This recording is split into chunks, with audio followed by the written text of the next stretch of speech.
I want my cooking style that change, combine to Japanese style and another country food, then make a novel style.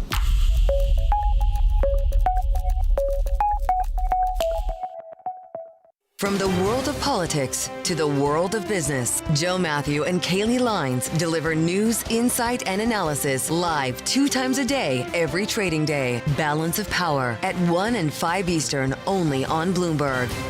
Welcome to the world of decentralized finance. Why is it that NFTs have not recovered in the same way that, say, Bitcoin has? Bloomberg is covering all things crypto. It's a pretty spectacular story. The people. This is the future. This is the 21st century economy. The transactions. It snapped up nearly $1 billion of Bitcoin. And the technology. We need to build a digital Fort Knox. That gives people financial freedom, and that's a wonderful thing. That's extraordinary. We ride the wave that is Bitcoin. Bloomberg Crypto, only on Bloomberg.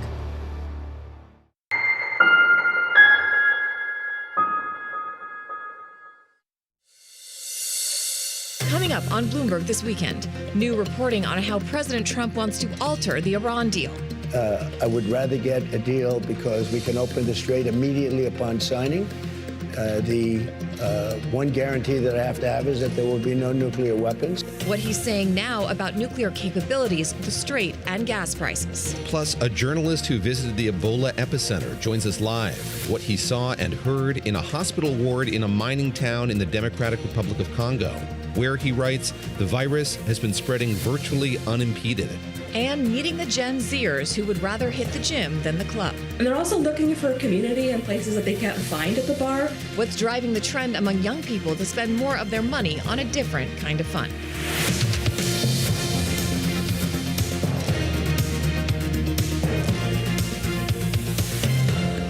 Welcome to Bloomberg This Weekend, live from Bloomberg's World Headquarters in New York City. I'm David Gura. I'm Christina Ruffini. We're here with Lisa Mateo. It is Sunday, May 31st. Welcome to our listeners and viewers across all Bloomberg platforms, radio, TV, Bloomberg.com, and the Bloomberg Business app. Continuing to kind of piece together what happened, Christina, in the Situation Room on Friday. I don't want to call it a slow news weekend because we've had so much news coming out of the Shangri-La dialogue that's been taking place in Singapore. A lot of focus on the Middle East, focus on what's going on in Europe and Asia as well. But still a great mystery, an unsolved mystery here, how the president went from saying he was going to give us a final determination on this Iran deal to crickets to nothing. That's right, but we've got our Jeff Mason is here in New York, and he's going to help us try to solve that mystery. We're also going to go through some other key races and elections, both domestically here in the U.S. and around the world, including Colombia, and we're going to talk about California. And we're going to talk about some interesting innovations in tech, from SpaceX down to what it means to build those huge data centers and who the winners and losers are when you put one of those in a neighborhood that doesn't really have the infrastructure for it. Incredibly busy morning. We'll get to all of that, but first let's get to the headlines with Lisa Mateo. Lisa? You got it. Well, the U.S. has affirmed that deals with Iran to safely sail through the Strait of Hormuz, even those which don't involve paying a toll, are not allowed. That's according to an updated statement from the U.S. Treasury. The White House has sent conflicting messages on the prospects for an agreement with Iran. In an interview on Fox, President Trump said he's in no hurry for a deal, and if the U.S. doesn't get what it's asking for, we will end it in a different way. Now, this comes as ship owners say they're optimistic about a pickup in traffic through the strait thanks to help from the U.S. They say they've been in touch with American military forces who are not escorting the ships, but are rather advising them on how the best way to navigate the waterway. Well, back here at home, protests continue outside Delaney Hall Immigration Detention Center in Newark, New Jersey. State police, well, they've set up designated protest zones and vehicle checkpoints in the area. Clashes between demonstrators and federal immigration enforcement agents, they have intensified. Governor Mikey Sherrill has says it's grown unsafe, adding that people from the outside of the state have been escalating this situation. This woman explained why she showed up. I am very worried for the state of our country. I am a patriot. I support the Constitution. I support democracy. And I support the freedom to speak, the freedom to gather, the freedom to live. And without having to worry that you're going to get kidnapped off the street. Newark Mayor Ross Baraka has ordered a mandatory curfew from 9 p.m. to 6 a.m. for about a half mile surrounding Delaney Hall. Well, today security will be tight in New York City as the Israel Day Parade kicks off on Fifth Avenue later this morning. The NYPD says there will be uniformed and plainclothes officers along the route, as well as counterterrorism teams, explosive detections, helicopters, drones, and K-9 mounted units as well. A record turnout is expected. Not attending the parade, Mayor Zohran Mamdani. NYPD Commissioner Jessica Tisch, she will be the Grand Marshal. And President Trump calling for the cancellation of a concert series celebrating the nation's 250th birthday this summer after a number of musicians pulled out. Now, in a Truth Social post, he said, quote, "We should have a giant Make America Great Again rally for 250 instead of having overpriced singers who nobody wants to hear." Now, this comes after another post by the president suggesting that he should instead headline the event, calling himself, quote, "the man who gets much larger audiences than Elvis in his prime." David and Christina. Elvis in his prime. Yes. Well, bigger audiences. There's a parallel, an historical analog. I fear I've made a terrible mistake on one of Lisa's other stories.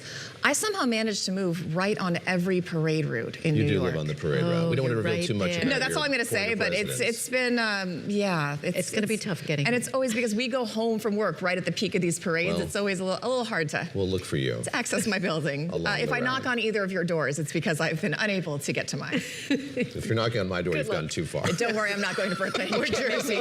Wait, Brooklyn and Jersey. Wait a minute. Never mind. I take it back. All right. Okay. Thank you, Lisa. All right. There are new details this morning about President Trump's meeting in the Situation Room on Friday. Axios is reporting the president is asking for several edits to a deal negotiated between his envoys and the Iranian regime. In particular, the president wants to strengthen the sections around Iran's nuclear material, including details on how the U.S. gets that material and when. Here's what he told his daughter-in-law, Laura Trump, on Fox News last night. This is really a win already. We've defeated their military, essentially defeated their military. I would rather get a deal because we can open the strait immediately upon signing. The one guarantee that I have to have is that there will be no nuclear weapons. They've agreed to that. And it was very interesting. They originally said, we will not develop a nuclear weapon. I said, well, what happens if you buy a nuclear weapon? So now it says we will not develop or in any way purchase a military weapon. That's a big difference. So we're getting what we want slowly. Very tough negotiators. It takes a long time. I'm in no hurry. I'd like to say I'm in a hurry because, you know, gasoline prices are going to come tumbling down. But if you're going to be in a hurry, you're not going to make a good deal. President, on My View with his daughter-in-law, Laura Trump. Joining us now, Jeff Mason, White House correspondent for Bloomberg News, and Dana Kraish, Bloomberg's UAE bureau chief. Jeff, great to have you with us here in New York, as always. Let's start with that meeting. I mentioned at the top of the show so much mystery surrounding what unfolded, of course, over those 2 hours and why there wasn't a resolution that was promised by the president. As you've been talking to sources, piecing all of this together, what are the stumbling blocks? You heard from the president there. The red lines remain the same. The rhetoric remains the same. Iran can't have a nuclear weapon, et cetera. Where is there kind of room for negotiation between these two sides, as you see? And I wish, David, that I had the magic answer for what happened on Friday. I think it is interesting to note that interview with his daughter-in-law that aired on Fox. Conversation. Conversation is probably a better thing to call that. Was taped before the before the Situation. Oh, really? That was taped. As far as I know, that was taped on Thursday. So not fully even up to date right then. Not a hard-hitting interview anyway, but interesting because the president does share a lot of his views when he talks to Fox, be it his daughter-in-law or someone else. Yeah. That said, you're absolutely right that basically it's in a holding pattern, and it's interesting because the president started off, was it last weekend on a Saturday, by saying we've got a deal, we're going to let the details out shortly. That was a Saturday. On Sunday he pulled back, and basically that whole week we've been waiting for more. There is a Ned Ryersonian quality to all of this. Yeah, and there's a Groundhog Day quality. There you go. Too, right? Because Deja vu all over the again. president has a lot of competing interests here. He obviously wants to get out of this war. He's got a lot of political reasons for that. But he, as the deal maker in chief and as the guy who sort of built both a business and a political career on being a deal maker, he doesn't want it to come out and be one that isn't great. And there are plenty of Republicans who are worried that that's exactly what he's going to do. Dana, I want to ask you about the state of play. The president contradicted himself a bit in those remarks. I want to play some sound for you and then get your reaction as somebody who's in the region. Their Navy is totally gone, 100%. Their Air Force is totally gone, 100%. Their military, we've sort of left it alone because we think that their military is somewhat moderate. They have other people that aren't moderate. We've taken them out. We've taken different forms of leadership out. We've actually left their military alone. People would be surprised to hear that. Because mistakes have been made in wars where you wipe out everybody and then you have a country that's, for 40 years can never rebuild. It's a little unclear what the president means here, because he says the Navy has gone 100%, the Air Force has gone 100%, but we've left the military alone. Maybe giving him the benefit out, maybe he's talking about some of the leadership structure there, not the physical. But when it comes to Iran's capability to still strike harm, especially among regional allies, one of the things that hasn't been discussed as much as the nuclear and the Strait is their ballistic missile program, which of course was how it damaged all those countries around Iran at the start of this war. Do we have any idea what Iran's capacity is left? Can they still strike harm, and can they still damage U.S. allies in the region if this deal does truly fall apart? I think it's not just about ballistic missiles. The damage that was done to a lot of the even energy infrastructure here in the region was caused by the drones, the really infamous now Shahed drones, and they've struck energy infrastructure in the UAE, in Saudi Arabia, in Kuwait, and civilian infrastructure as well. I think the concern here is more about drones, and that's why we saw Ukraine president visiting Saudi, visiting UAE, trying to lobby for his own technology to counter and deter those drones. So drones remain a concern for the region here. And we saw not even Iran's own capability, but let's remember that 2 weeks ago, it was Iraqi militias aligned with Iran that targeted the UAE's only operating nuclear power plant here in Abu Dhabi. So it isn't just about Iran's own capability, but the capability of its proxies, be it in Iraq and those militias there that have also targeted Kuwait, and of course, those in Lebanon. That's now where the war is raging. I think the concern is everything from the ballistic missiles and the drones and how to counter those. That's a very good point. Yeah, I forget. I don't forget about the drones, but in my head, I think of them as like under that umbrella, but you're not. You're right. They're a very different thing. And we're going to talk a little bit later about Ukraine and President Zelensky and how he is making new pathways through the Middle East, partly because of that drone technology. Yeah. Jeff, let me ask you about the Strait and the president's tack toward it, reopening the Strait of Hormuz. Of course, there's been so much conversation surrounding how that might resolve itself, what countries might pursue some sort of tolling agreement or tariff agreement with Iran. Let's hear what the president had to say about that during that conversation with Lord Trump, as you say, recorded on Thursday. The Strait has to be opened immediately and has to be free, no tolls, et cetera, et cetera. And number two is they can't have a nuclear weapon. That's all there is. It's very simple. And then we're going to get out of there. And we don't need the Strait. We don't need it because we have more. So we produce now, because of us, we produce more oil than Saudi Arabia and Russia combined ×2. Think of that. We double what they do. Add Saudi Arabia and Russia, multiply it ×2, and we're going to be much higher. We're the oil superpower. Jeff, talk a bit about this, because this is the one thing that the president really can't jawbone. The fact that, yes, we're an oil superpower, but of course it's a global market, and his frustration is palpable over the fact that oil prices, gas prices are directionally going in one way. They're going up. They have gone up since the start of this conflict. Talk a bit about how, if at all, his tack toward the Strait is evolving in light of that. Well, let's fact check a couple things that he said there. He says, number one, that we, as in the United States, we don't need the Strait. Well, that's not entirely true, largely because of what you just said. It's a global oil market.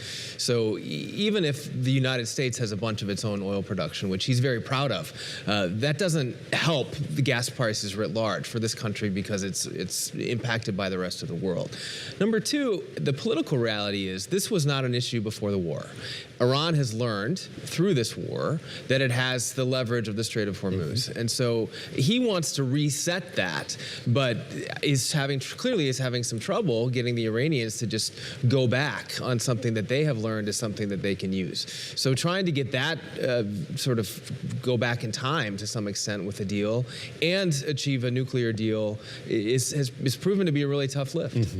Dana, you mentioned this just a second ago, but I do want to circle back to what's going on in Lebanon, because it is both a part of this negotiation. Obviously, the Iranians want a ceasefire in Lebanon to be part of that deal. Unclear if that's going to happen or not. But and unclear if it's one of those 14 points on the 14-point plan. I mean, yeah, I think it's important. Also true. Yeah, also true, whether it's even included in this aspirational MOU. But there is some news in Lebanon today. The Israeli army has captured this strategic castle, and it's the deepest incursion into that territory in 26 years.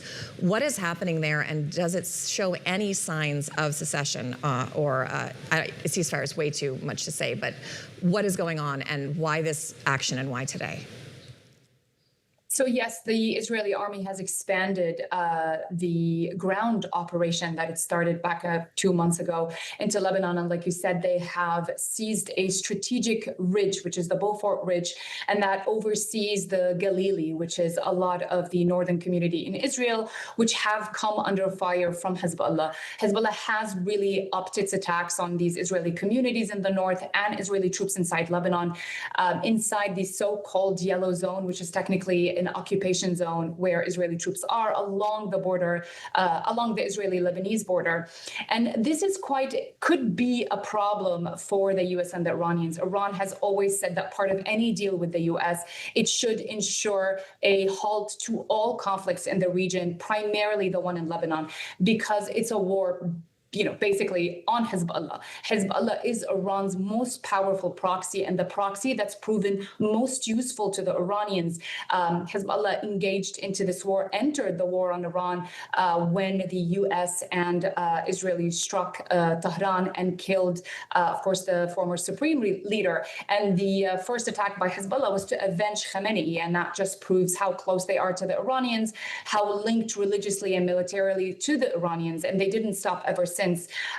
Now, we should kind of separate that from what is happening in the U.S. as well. The U.S. is sponsoring very rare talks between Lebanon, as the government, of course, and Israel on how to end the crisis. Lebanon insists on a full cessation of hostilities from the Israeli side. And of course, Israel wants to guarantee that Hezbollah is completely uprooted from the southern region along the border. Yeah. So there is no sign of stopping here. Both parties, Israel and Hezbollah, are exchanging fire.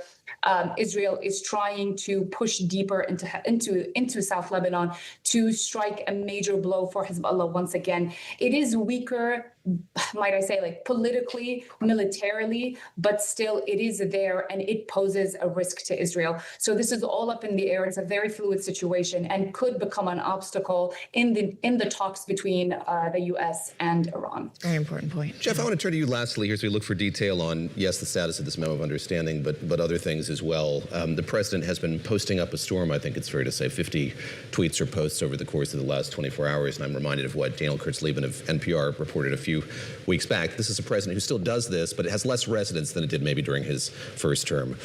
What do you make of what he's tweeting about? It's about the Kennedy Center no longer being the Trump Kennedy Center. The America 250. The America 250 celebration. There is a lot that's rankling him right now, and we get the clearest sense of that through his social media posts still. I would sum it up by saying he's actually having a tough week. I mean, he does not have the deal that he wanted. He does not have the news that he wanted to goose markets, although I think we could spend an entire hour talking about how and why markets are reading into some of the things that he's saying and the way that they are. The Kennedy Center is a huge blow. I mean, and they will probably appeal it, but I thought it was unusual on Friday that he seemed to kind of capitulate on that. He threw his hands up, which is not the way that the president usually reacts to a not beneficial court ruling. So that's a big vanity project for him. He's not getting everything done with the ballroom that he wants, although he says he's pressing ahead. And this 250th anniversary, he's super excited about that, right? I mean, there's talk, of course, of him putting his face on a $250 bill, and then people are pulling out of this concert, so he's offering to headline it himself. I think all of that comes down to things are not moving in the direction that he wants. $250 coin. Bill? We'll see. I think it's down to a coin now, right? I think they said they couldn't do a bill, so I think now they're trying to do a coin. Pretty expensive coin. Jeff Mason, Dana Kraish for us overseas. Thank you both so much. And up next, we're going to go to Bunia in the Democratic Republic of Congo to discuss what one reporter saw inside an Ebola ward. That's straight ahead on Bloomberg This Weekend on all your platforms, streaming, radio, Bloomberg.com, and of course, the Bloomberg Business app.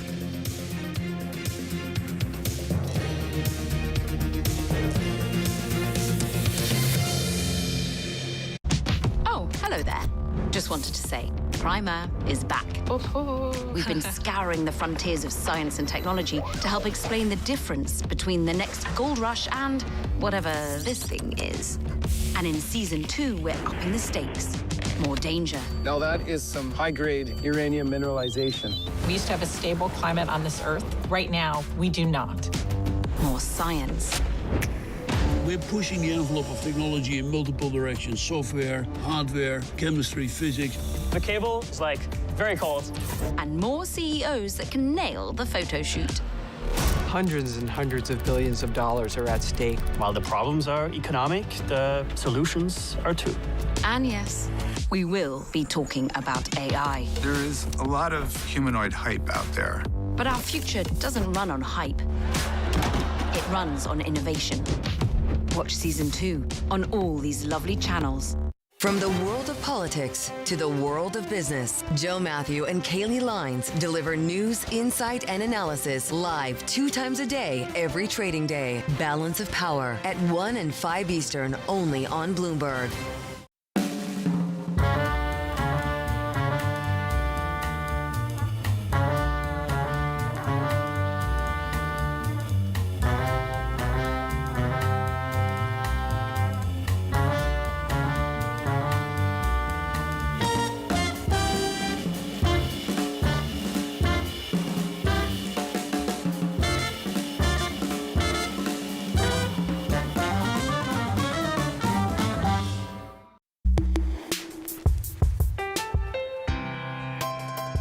My old mentor, Roger Staubach, who told me when I transitioned, football will never leave you, but you need to leave it. Wow.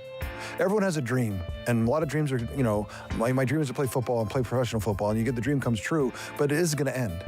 And the day it ends, the day before it ends, you're one of the best in the world. Great. The next day you wake up, that's gone. What are you great at? And the truth is nothing, right? I'm not great at anything else. I talk about it all the time, Steve, is this whole idea of it's not from penthouse to penthouse. And what I mean by that is you played for 15, 20 years and you're in the penthouse. That doesn't mean that you come to the business world and you're gonna be in the penthouse. Now, you don't start on the 3rd floor or the lobby. You actually have to start in the basement.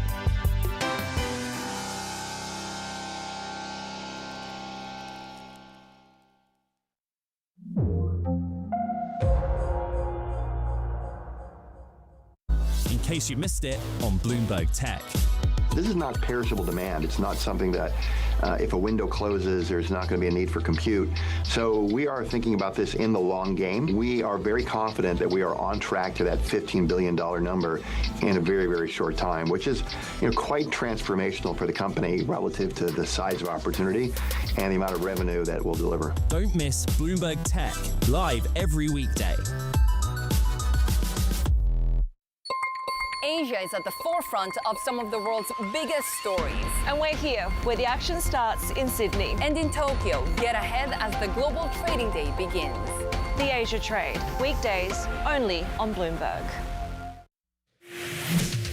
Thank you for joining us live on Bloomberg This Weekend. I'm Lisa Mateo. Let's update you on today's top stories. President Donald Trump says he would like to get a deal done with Iran, but he's in no hurry. In an interview on Fox News, he mentioned a few sticking points. The one guarantee that I have to have is that there will be no nuclear weapons. They've agreed to that.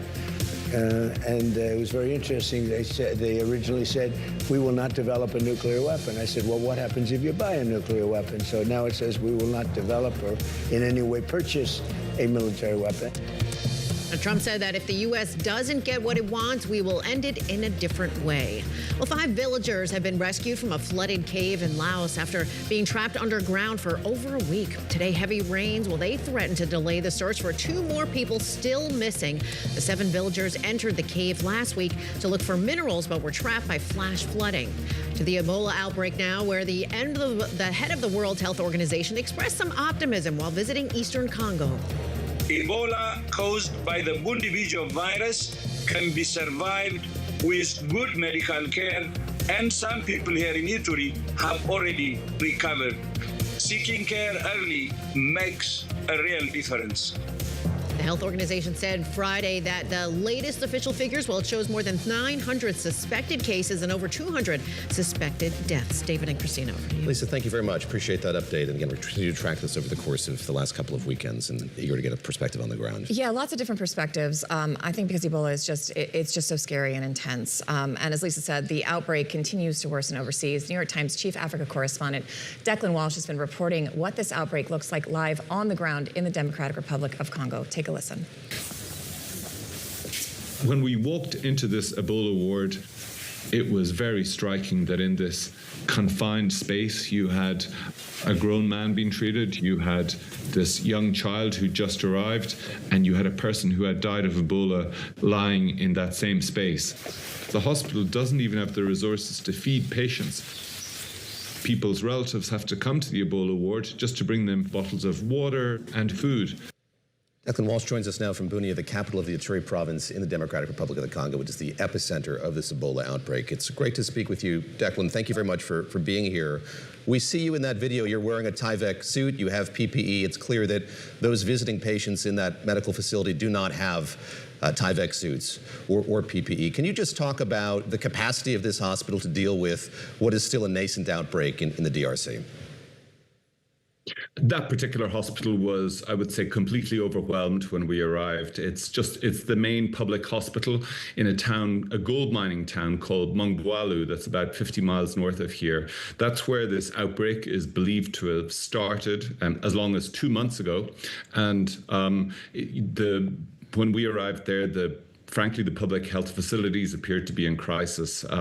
As you see, there was only protective equipment for medical staff like doctors, but otherwise those wards were not secured. There was very minimal care being given to patients.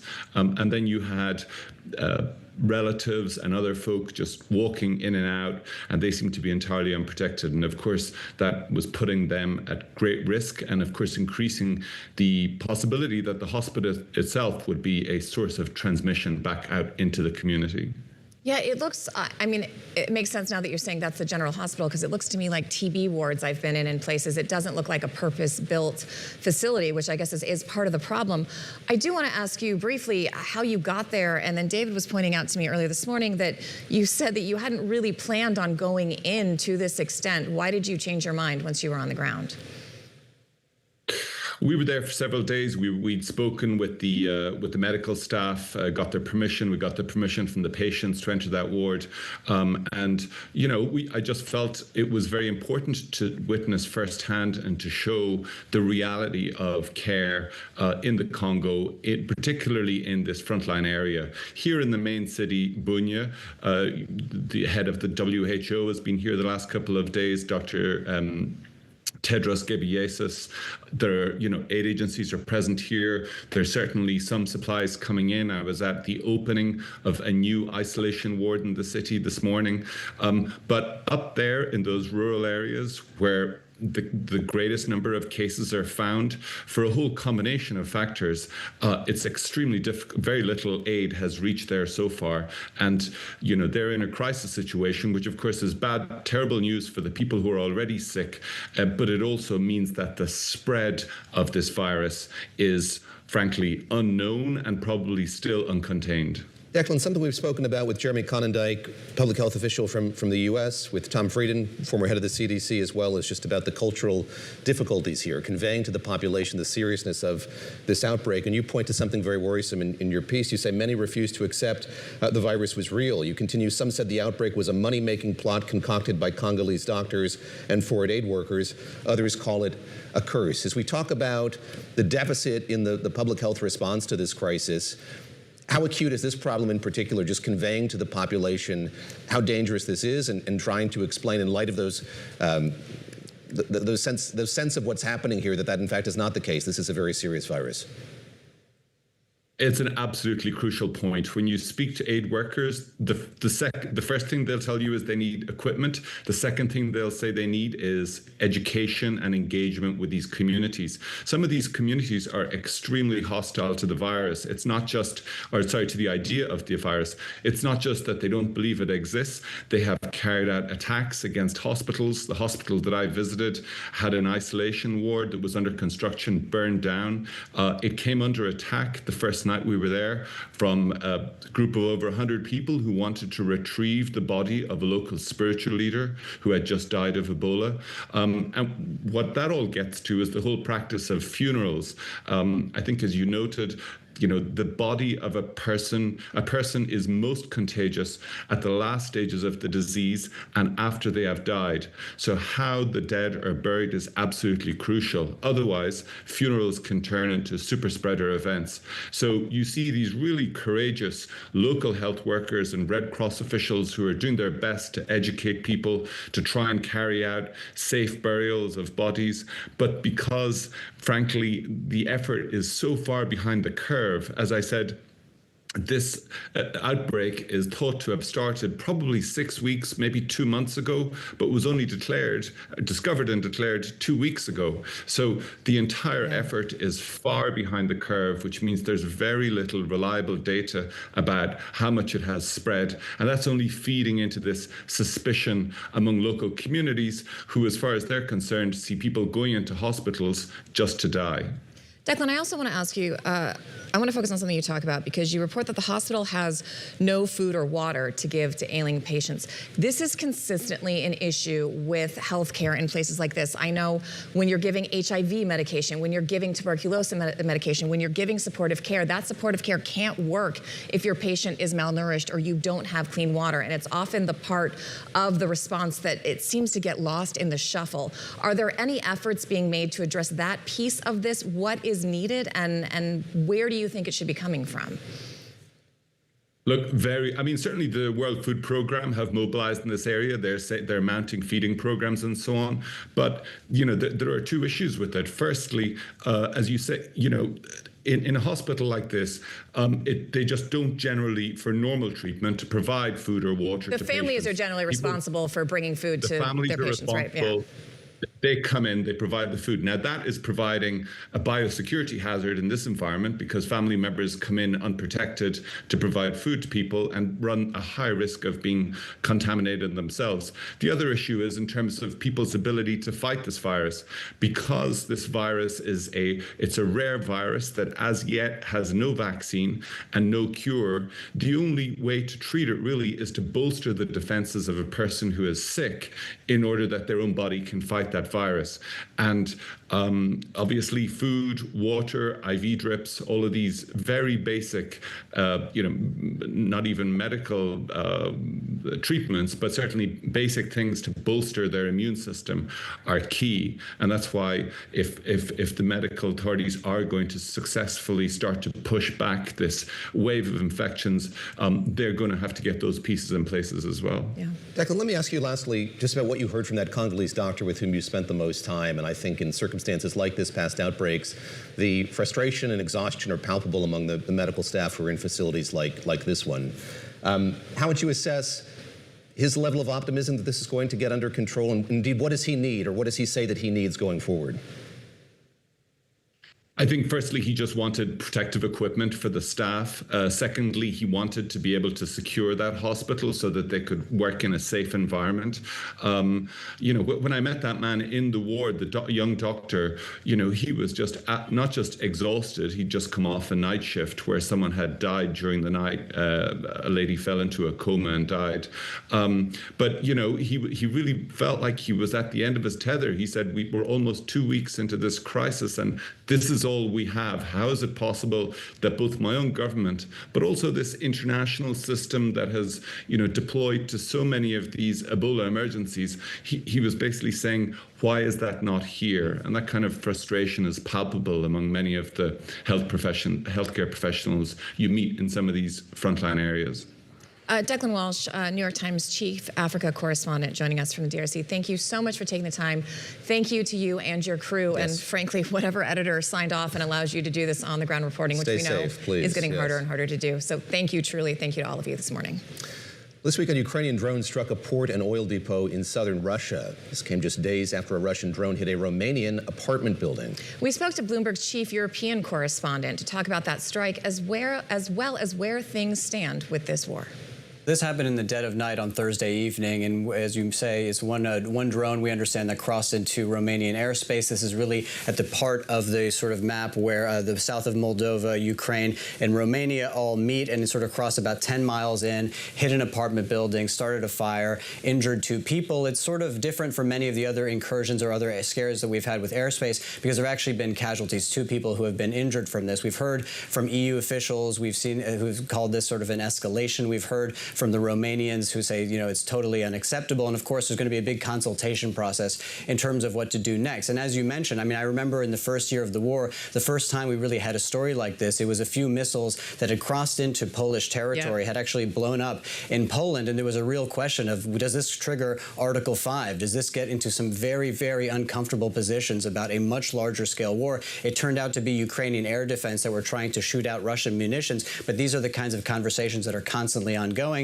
And as far as the Kremlin, you know, we know from Russian media, they say that Putin is aware of this, but that's the only comment we've heard from the Russians thus far. That's really interesting. I also wonder, you know, you had these remarks from Macron lately talking about using literally possibly the nuclear option to keep Russia at bay. Is that a result of, as these attacks start to encroach, as this war continues, and as the U.S. looks like a less reliable member, and questions arise about whether or not this president in the U.S. would really back an Article 5 action, Europe trying to find ways with the capacity they have right now to push back, should they need to, against Russia?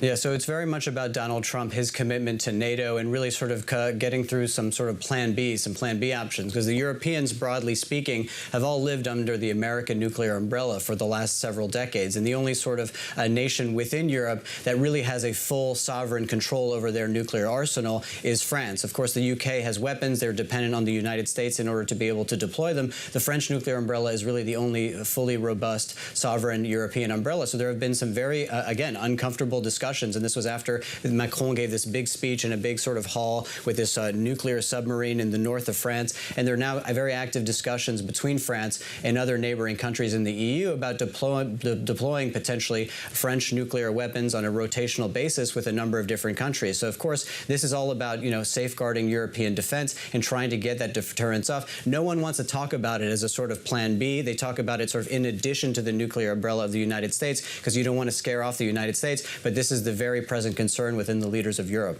Were you surprised to see, I mean, to your point, it did seem like quite a few nations were willing to have that discussion with France, more than, frankly, I had expected. Were you surprised, or given where everything was, is that just the next natural step, as you're also seeing the U.S. kind of pull back these troop deployments? You've got the president talking about pulling troops out of Germany, possibly Poland, but then he seems to have done about face there. It's just really, really uncertain. And I know the Europeans are gearing up and trying to contribute more to their defense, but they're not there yet. And is that why this seems to be a viable, as you said, maybe not Plan B, but C and a backstop?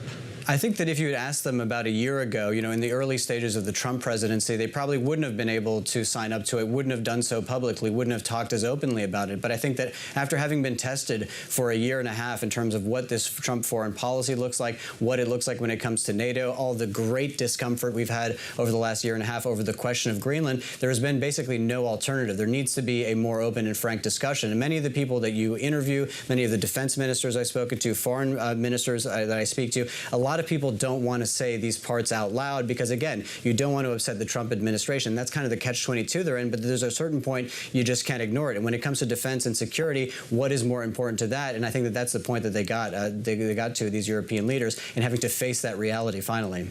To that end, you also had Ukrainian President Volodymyr Zelensky saying this week to the EU that half membership, partial membership is not enough, given how much Ukraine is contributing to the defense of Europe. How was that received?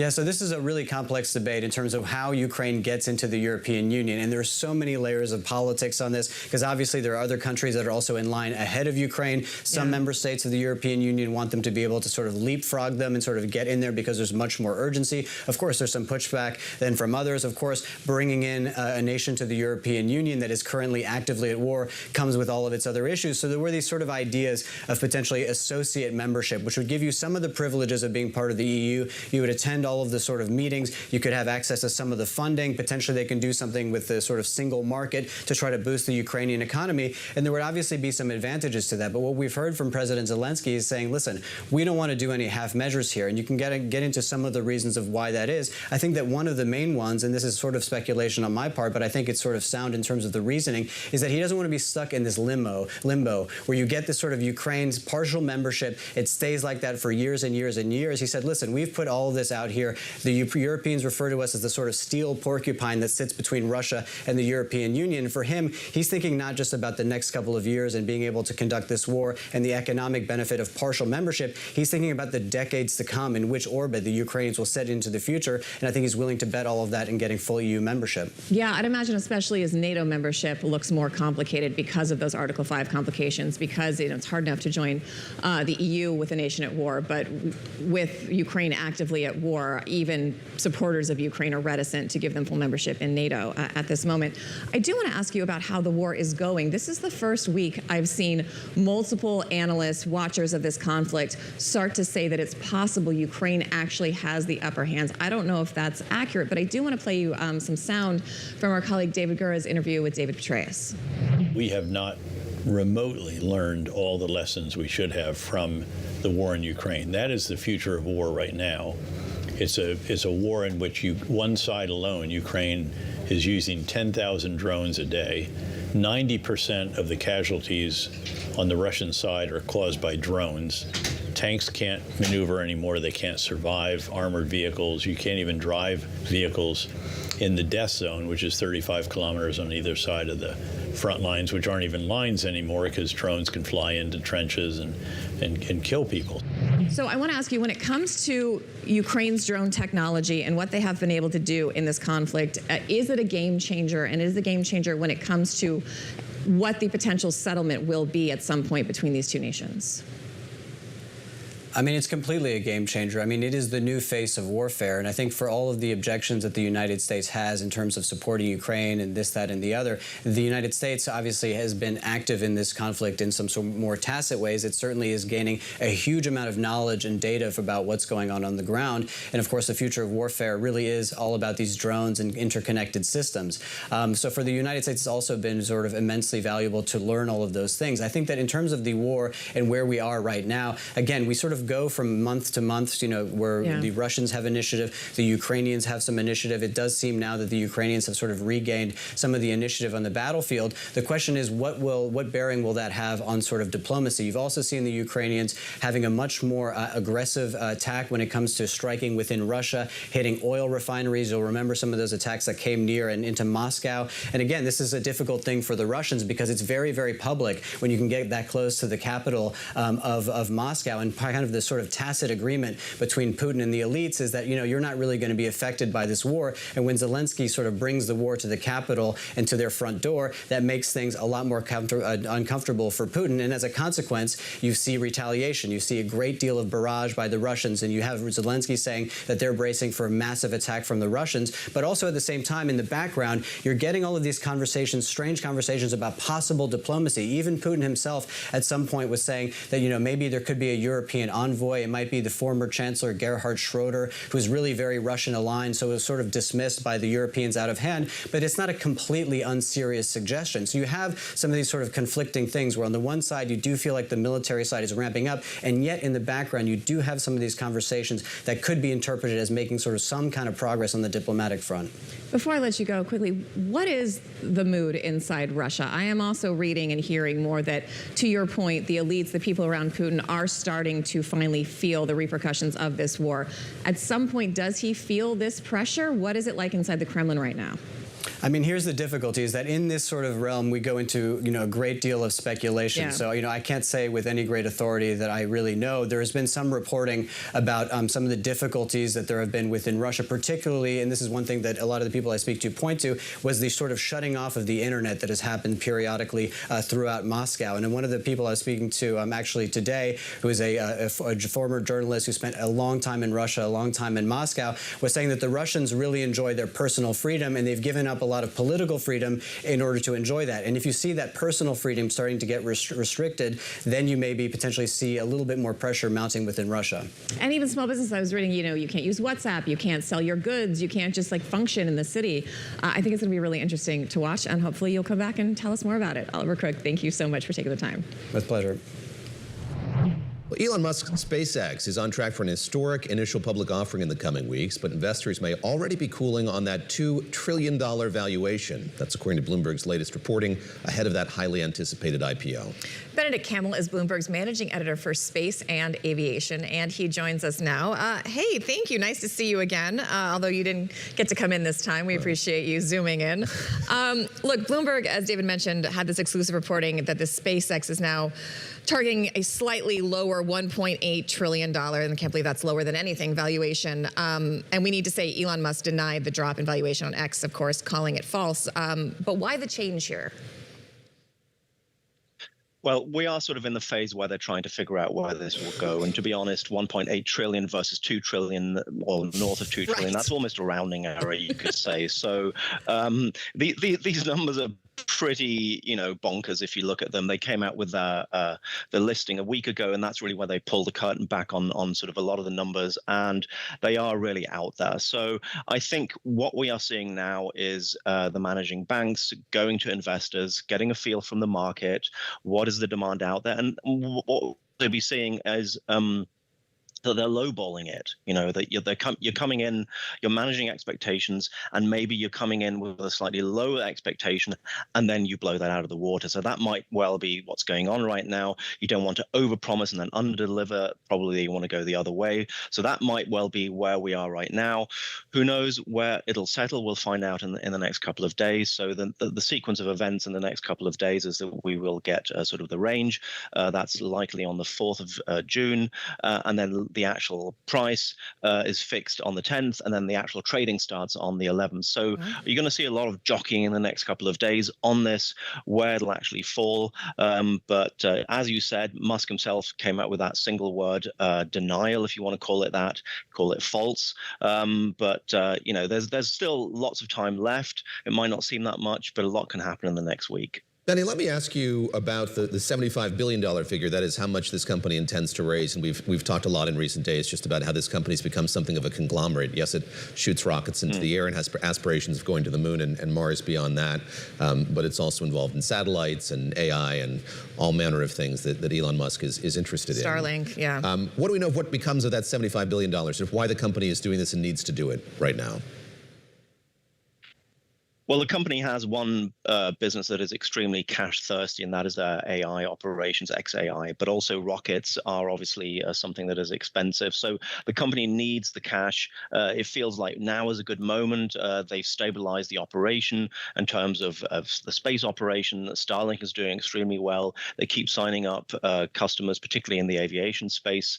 So that it feels like now is the kind of moment. And if you look at the flip side, they almost have a monopoly. If you look at what's going on with other rocket launches, we only a couple of saw the explosion on the New Glenn. That's the that's sort of the rival product. So that really sort of cemented in a slightly tragic way, even though nobody was hurt or killed even, but it cemented Starlink's and SpaceX's dominance in this sphere. They are really the only game in town, and I think as long as they have that momentum, they want to go ahead and use it. But as you said, I think the conglomerate factor is important. A lot of people, maybe even a year ago or 6 months ago, would have thought they're buying into a fairly clean asset. It's a rocket launcher with a satellite asset attached to it, and now with the XAI merger, as it were, it's become a lot more messy. And some people might be wondering, what is it that I'm actually buying into here? What is the story? What is the investment story behind this? If you look at the listing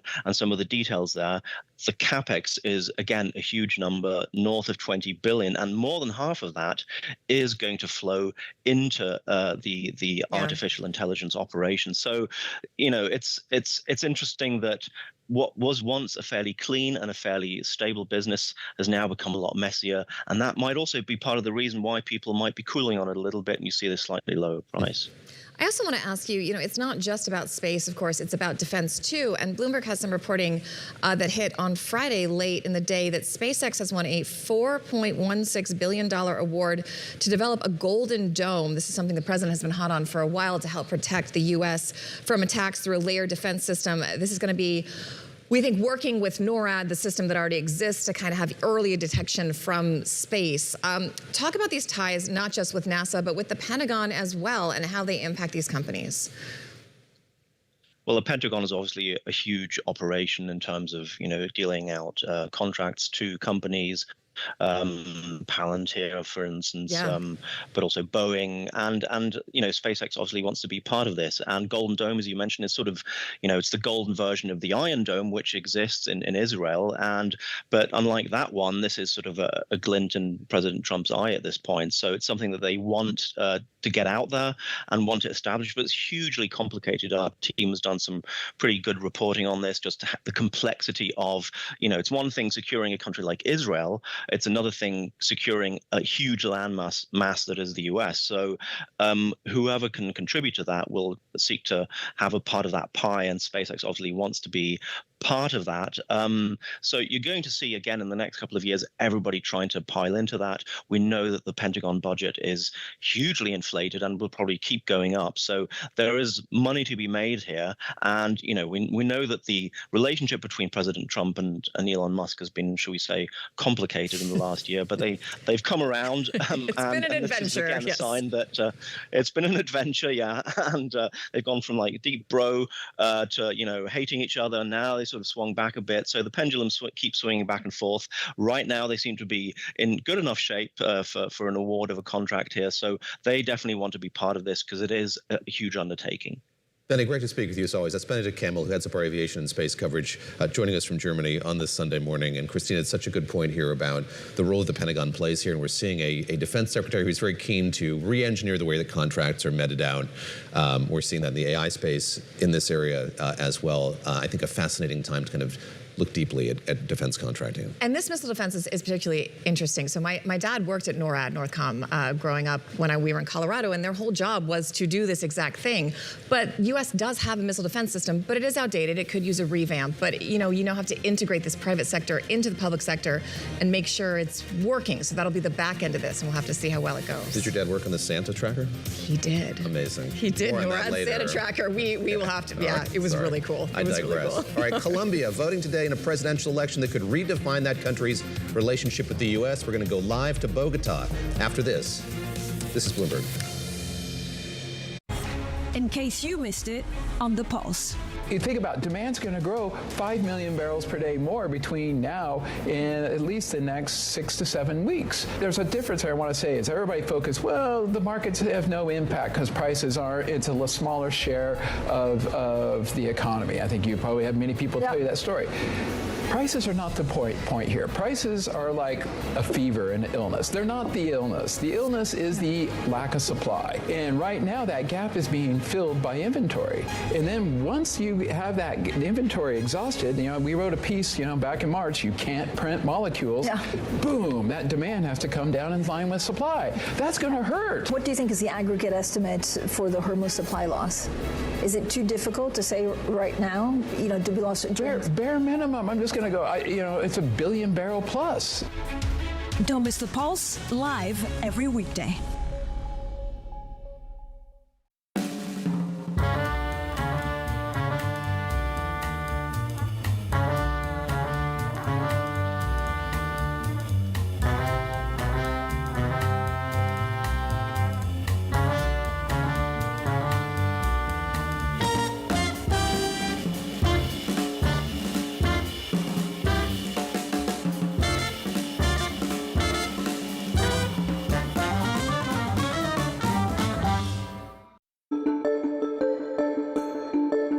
was it like starting all over again? One day you're in a big company, with a big parent, and then you have to start all over again. You know, it was really exciting and invigorating. I felt like a young kid again when I started Jones Road. And right before we launched, I definitely had a sudden emotion of saying, uh-oh, what if I'm a one-hit wonder? I was a little scared, but then I just threw it up into the wind and went for it. Jones Road, where'd that name come from? Well, I sold the rights to Bobby Brown to Estee Lauder when we sold the company, so I couldn't use it again. So we needed a name because I wanted to launch Jones Road the day my 25-year non-compete was up. I needed a name, and I didn't have one. And I was driving to the Hamptons with my husband. My head was down on Waze, and I looked down, I saw Jones Road, and I said, Jones Road Beauty. He said, I like it. And that's how it became Jones Road. People ask me all the time, what is the key to being a really good investor? And I tell them it's to surround yourself with and work with the best investors you can find. On Bloomberg Wealth, I'm going to take you to meet the greatest investors in the world, the people that I would like to have managing my money. You really have to love what you do. I think a lot of people work in financial services because they view it as a path to wealth. This is a great country. You will find the money or the money will find you.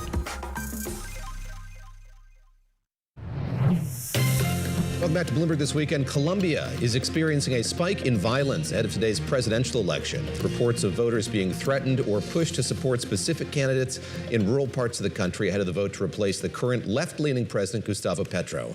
Colombia, one of Latin America's largest economies and a key U.S. partner in the region, it's also home to the world's largest population of Venezuelan refugees. Joining us now to delve into all of this is Bloomberg's Colombia reporter, Andrea Jaramillo. Andrea, thank you for joining us. If you could just kind of give us the big picture, what the safety concerns are, what kind of mood voters are in ahead of the polls, and who the frontrunners are in this race. So yes, you were mentioning we're coming off of 4 years of the government of Gustavo Petro, and he's Colombia's first leftist leader. So that's where we are, starting off with that base. And then when we're talking about the new candidates, who we have is the ally of the current president. His name is Iván Cepeda. And then we have the main candidates are two conservative candidates. One of them is a senator. Her name is Paloma Valencia. And the other is a lawyer. His name is Abelardo de la Espriella. There are limits, of course, of what we can say here on voting day. Can't talk about polling and the like, but maybe you could just talk about the role that the violence that Christina alluded to at the top is playing in sort of getting voters to the polls today. This is a country that had enjoyed a kind of period of calm after the FARC wielding a lot of power in the country that had subsided, and now it seems like violence is once again a day-to-day issue for many Colombians. How much is that a motivating factor, getting people to the polls today for this presidential election? So we do have a spike in violence.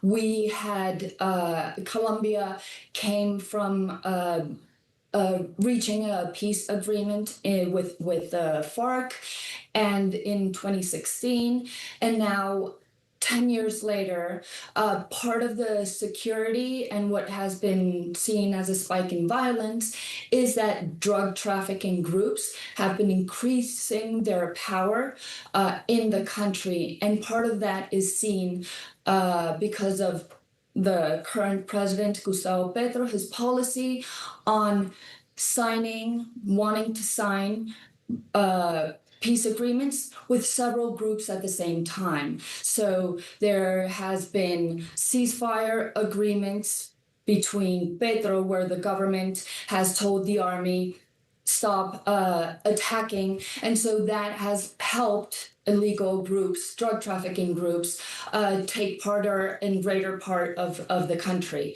And so Petro's ally, which is the senator, the leftist senator, Cepeda, who has been leading in polls, he's one of the central figures in this, what the government has been doing. It's called total peace. So that's on the one side. And as we were saying, security has become a major concern. It is the main concern among voters right now.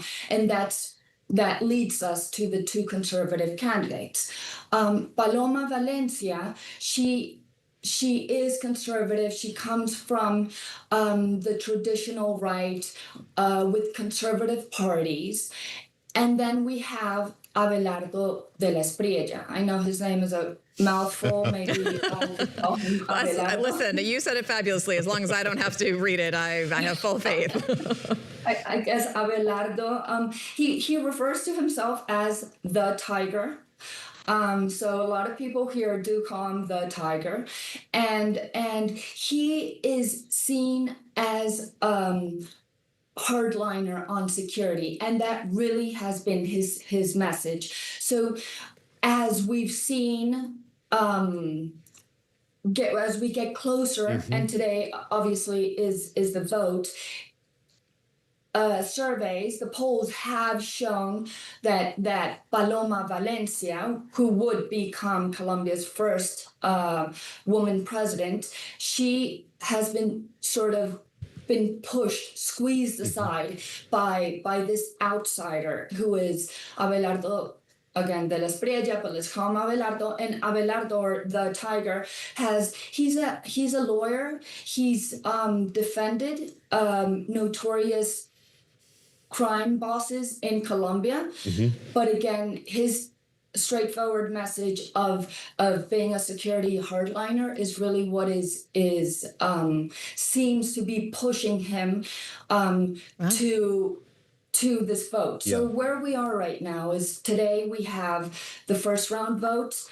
Polls have showed that we will probably go to a second round in 3 weeks' time, and that's because it doesn't look like leftist Cepeda or any of the two other main candidates, will get 50+1% of the votes. Andrea, thank you very much. We'll count on your coverage over the course of the day as we kind of look to see if there is that majority victor over the course of the election. Thank you very much for the update there from Bogota. And Christina, I think one thing we didn't talk about here is the role of President Trump, who hasn't weighed in officially on this race, but you look at Latin America broadly right now, and the tack this administration has taken, all under the aegis of this Don Roe doctrine, showing much more interest, I think, in Latin American politics and really embracing leaders who are more in keeping with the way that President Trump comports himself, more center-right, right-leaning ones. So President Petro, as you know well, when he was here for the UN General Assembly, had his visa taken away after he spoke out against President Trump. So again, I think that there will be great interest in this race from the White House, from Washington, D.C.,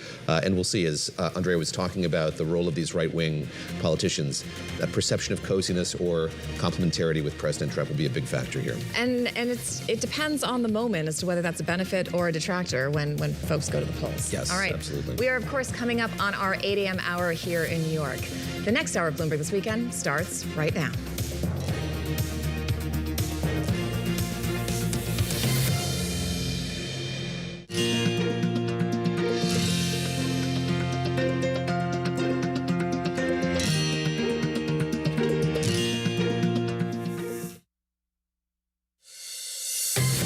Welcome to Bloomberg This Weekend, live from New York with David Gura, Christina Ruffini, and Lisa Mateo.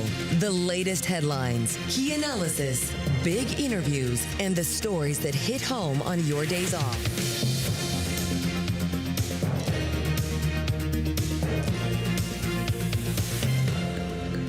Welcome back to Bloomberg This Weekend. It is 8 a.m. in New York from Bloomberg's world headquarters in New York. I'm Christina Ruffini. And I'm David Gura alongside Lisa Mateo. We are bringing you the latest breaking news, reporting and analysis live this morning and every Saturday and Sunday from 7 o'clock to 10 o'clock Eastern time. Christina, so much to focus on this morning. We were talking about this election in I feel Latin like we America really just went around the world in our first hour. Oh my gosh, we did that. Ukraine. Of course, we talked about the Middle East, and then the Shangri-La dialogue wrapping up as well, giving us kind of perspective on the U.S. tack toward the Indo-Pacific as well. We talked about Lebanon and those Israeli incursions and why that could be significant in the Iran negotiations with the U.S. And also we went to Democratic Republic of Congo. Yes. Talked to our colleague who has been inside some of those hospitals there and about the needs, not just medicine, but also basic supplies like food and water so that those patients can be strong enough to fight this disease. Incredibly valuable to get his perspective. You mentioned what's happening in Lebanon. I know Lisa Mateo is going to give us an update on what's happening there and other stories around the world. Lisa? You got it. Yeah, Israel has expanded its ground assault in Lebanon. It's Israel's broadest incursion into the country for a quarter of a century as Hezbollah stepped up its attacks on Israel's north. Now, according to the Israeli military, Hezbollah fired more than 300 projectiles at its soldiers in Lebanon and at northern Israel over the weekend. The escalation, well, it comes as the U.S. hosted a ceasefire talk between Israel and Lebanon. The U.S. has affirmed that deals with Iran to safely sail through the Strait of Hormuz, even those which don't involve paying a toll, are not allowed. That's according to an updated statement from the U.S. Treasury. The White House has sent conflicting messages on the prospects. In an interview on Fox, President Trump said he's in no hurry for a deal, and if the U.S. doesn't get what it's asking for, we will end it in a different way. Well, back here at home, protests continue outside of Delaney Hall Immigration Detention Center in Newark, New Jersey. State police, they've set up designated protest zones and vehicle checkpoints in the area. Clashes between demonstrators and federal immigration enforcement agents, they have intensified. Governor Mikey Sherrill says it has grown unsafe, adding that people from outside the state have been escalating the situation. This woman explained why she showed up. It's important for me to be out here today to support all of the detainees and the family members who are on a hunger strike. I believe it's 9 days now, who are in cruel and conditions. Newark Mayor Ross Baraka, he ordered a mandatory curfew from 9 p.m. to 6 a.m. for about a half a mile surrounding Delaney Hall. In other news, authorities say they have recovered and identified the last victims from the Nippon Dynawave packaging company chemical tank earlier this week. Longview Fire Department Chief Brad Hadding. Today, on day 5 of this incident, I can share that we have recovered the 9th and final missing employee of this incident. As incident commander and as your fire chief, as a member of this community, I hope today will give the families so affected by this incident the closure needed to begin the long process of healing. That tank, it contained more than 500,000 gallons of a mixture used to break down wood for making paper. It's one of the deadliest workplace accidents in recent decades. David and Christina, the cause of the tank, though, that's still under investigation. It's a startling story, and I think comes on the heels of that other one that we were watching out of Southern California as well, where there was concern about a chemical tank there. This is happening. Makes one wonder about how widespread this is. 100%, and what kind of oversight is going on right now. Thanks, Lisa. Well, President Trump is asking for several amendments to the Iran peace deal his envoys have been negotiating with Iran. That is according to Axios, which reports the president particularly wants to strengthen points around Iran's nuclear material and capabilities. So we had to say about those capabilities on Fox News last night. Shouldn't have been in Iran, but Iran has the capability. If we didn't hit them with the B-2 bombers 9 months ago, they would have a nuclear weapon right now. And it would be a whole different story. Probably would have used it. You probably wouldn't have had you wouldn't have had Israel, but you probably wouldn't have had a Middle East. And then where do they go from there? And you get to see that when you see that when we went back, they had missiles aimed at Qatar, Saudi Arabia, UAE, Kuwait, Bahrain. They all got hit. And we were surprised. I was surprised. Actually, I viewed it as a positive because all those people came immediately to our side. They got hit. Now, they could have taken another view. They could have said, well, we want no part of it. Not that they like it, but they came to our side. And Iran is in a very bad position. Our colleagues at Bloomberg Economics have done something very valuable. They've put together a breakdown comparing the original JCPOA to the president's initial demands to what is in this proposed memo of understanding. Christina, what is the reporting surrounding the nuclear capabilities? Start us off with that. That's right. All right, we've put this up big on the board for our TV audience, but for our audio audience, don't worry, I'm going to take you through it. Okay, so during the JCPOA, what was agreed to is Iran said it wouldn't pursue a nuclear weapon. It would retain low-level enriched uranium. That's for those civilian purposes, and it submit to IAEA monitoring. Now, there was debate about whether or not they were cheating on that, but I've talked to folks at IAEA that said any visibility was valuable in order to keep tabs on what Iran was actually doing. This time around, the U.S. initially said it wanted a complete dismantlement of Iran's nuclear program. Now, where we are with this MOU, as reported so far, is Iran will agree not to pursue a nuclear weapon. enriching limits and monitoring and TBD. Not a lot of specifics there. And of course, we're still working through the deal, and we've heard different things from the White House and from Iran. We've also got, when it comes to existing uranium, in 2015, and the JCPOA said it would excess low-enriched uranium would be shipped out of Iran, or it would be blended down, and about 25,000 pounds of that did, in fact, leave the country. The initial U.S. demand at the start of this conflict was that all that uranium would be transferred or destroyed. Remember, the president said it's all got to go. They've got to hand it over. We've got to get rid of it.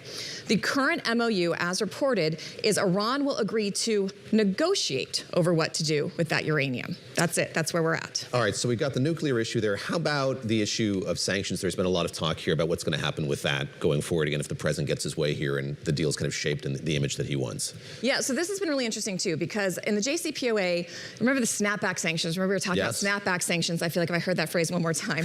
So you had these nuclear sanctions. They was sanctions relief. It unlocked oil banking and trade. 1.7 billion was the settlement number.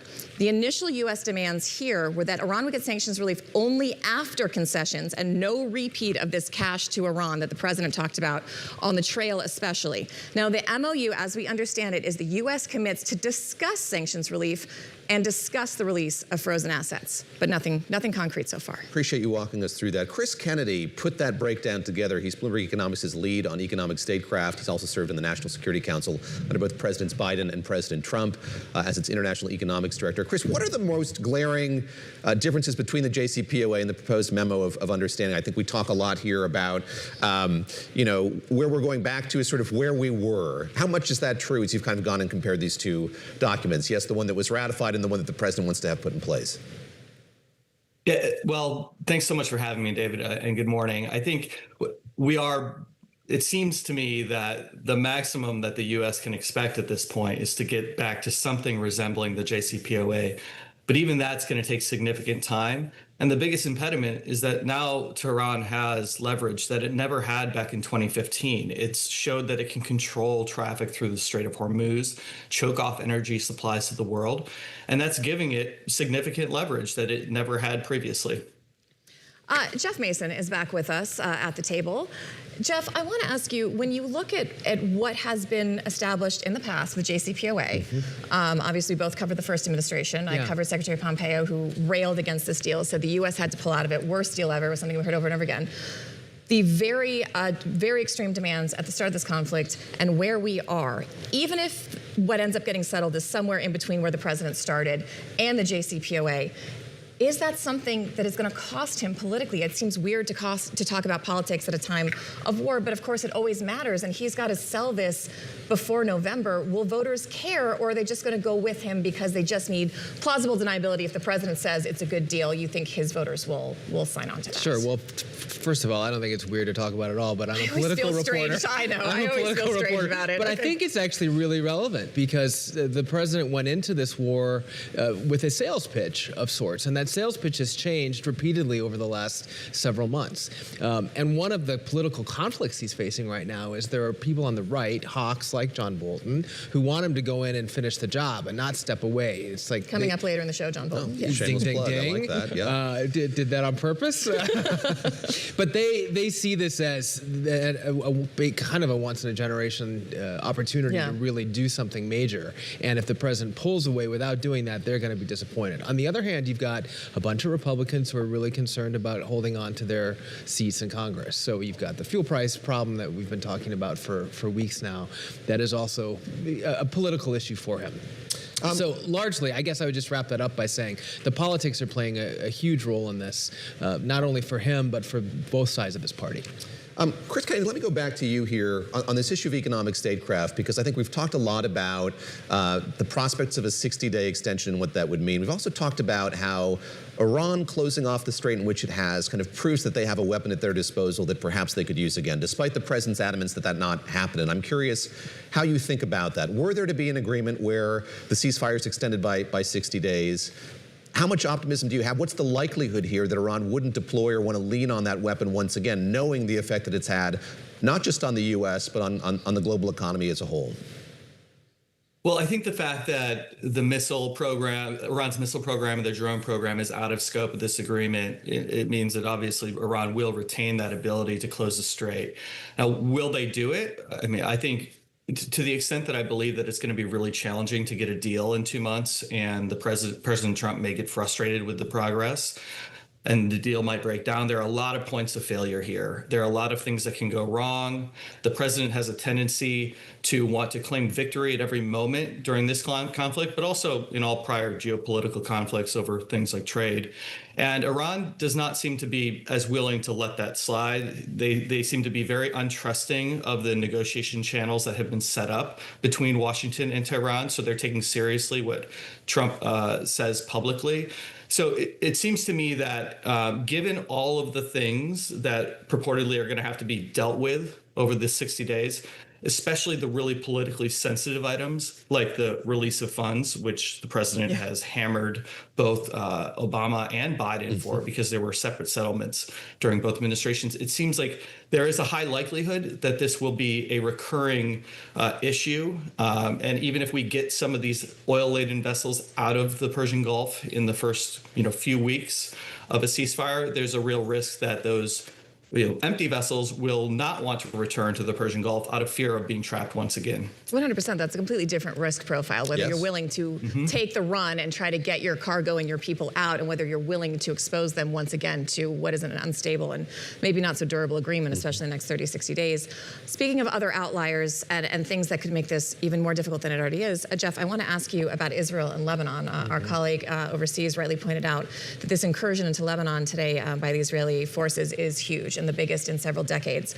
Where does Netanyahu stand in all this? Obviously, the Israeli prime minister would like Trump to finish the job. It seems now decreasingly like that's going to happen.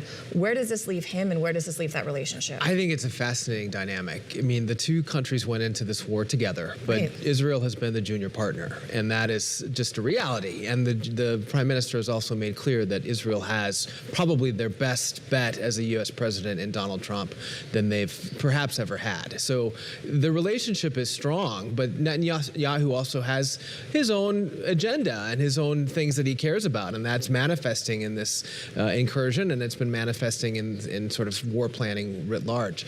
I would also like to go back to the JCPOA connection or comparison that we were talking about earlier.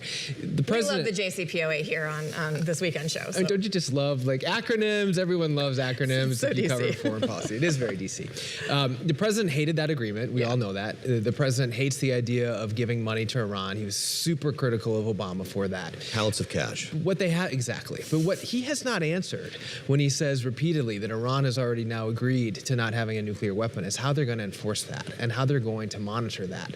And that was a big part of the JCPOA. Right. They had that monitoring.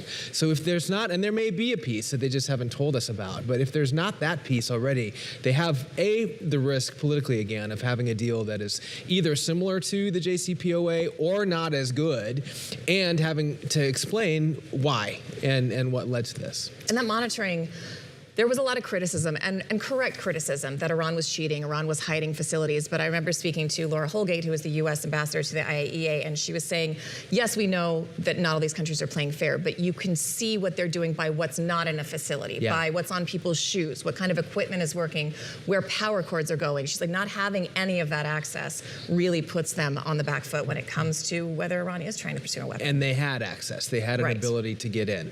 Yeah.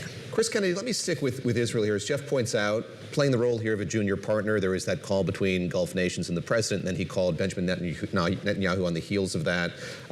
Jeff saying that they have their own agenda, and I'm very curious how you see their role in the codification of this draft memo of understanding. It strikes me that if they have their own agenda, that could very well involve pursuing military action after the U.S. agrees to stop doing that, should the U.S. agree to stop doing that. How do you think about that variable as you think through the way that this could be codified by the president and by Iran? Sure. Well, I think there's a couple factors. We've seen, of course, Israel ramp up its incursions into Lebanon, potentially in anticipation of being forced to back off if an MOU does come together. But it's hard to imagine that Israel would be satisfied with an agreement that doesn't have the level of stringent monitoring that we had in the JCPOA, at least, because of course Israel was very critical of the JCPOA in its original form. And I think Secretary Rubio said, admitted to the fact that it would be really challenging to get a really tough monitoring system in place. That can't be done just between the U.S. and Iran. That's going to require third-party neutral monitors, like we had in the case of the JCPOA. And of course, any relief that the U.S. wants, is going to provide to Iran as part of this deal, as part of their agreement to submit to additional monitoring, will require the UN, because the UN will have to roll back its sanctions again. That means you're going to have to get other parties in Europe and elsewhere to agree to whatever deal is worked out. So we're talking, the JCPOA took 20 months to negotiate. We're talking a long time to get to that point. And Israel, of course, is going to be watching very closely because they know that, if Iran is able to get a nuclear weapon, that's going to really change the dynamics in the Middle East forever. Jeff, very quickly, we only have about 30 seconds. Who is leading this effort on the U.S. side? It seems like Vance is now a bit on the outs, according to some reporting. Is it still just this small group of Witkoff and company? Who is really advising the president on this? I think so. I think it's Witkoff and Kushner. Vance will sort of come in once in a while, but it's still that. Rubio is factoring in where? Rubio is factoring in to possibly running for president in a couple years, or less than that. Yeah. So, but overall, it's the same team. And last very quick point is legacy is a big part of this too, and that is its legacy for President Trump and for those people who are involved. Okay. Jeff Mason, great to see you. As always, here with us here in New York, our White House correspondent. And our thanks to Chris Kennedy joining us for the first time. Hope you come back soon. Yeah, thanks so much, Chris. Chris Kennedy of Bloomberg Intelligence. Thanks. All right, and the next hour, we will talk to President Trump's former National Security Advisor, John Bolton, about everything we just broke down. That's ahead on Bloomberg This Weekend. Stream us, listen to us, watch us, and on the Bloomberg Business app. We'll be right back.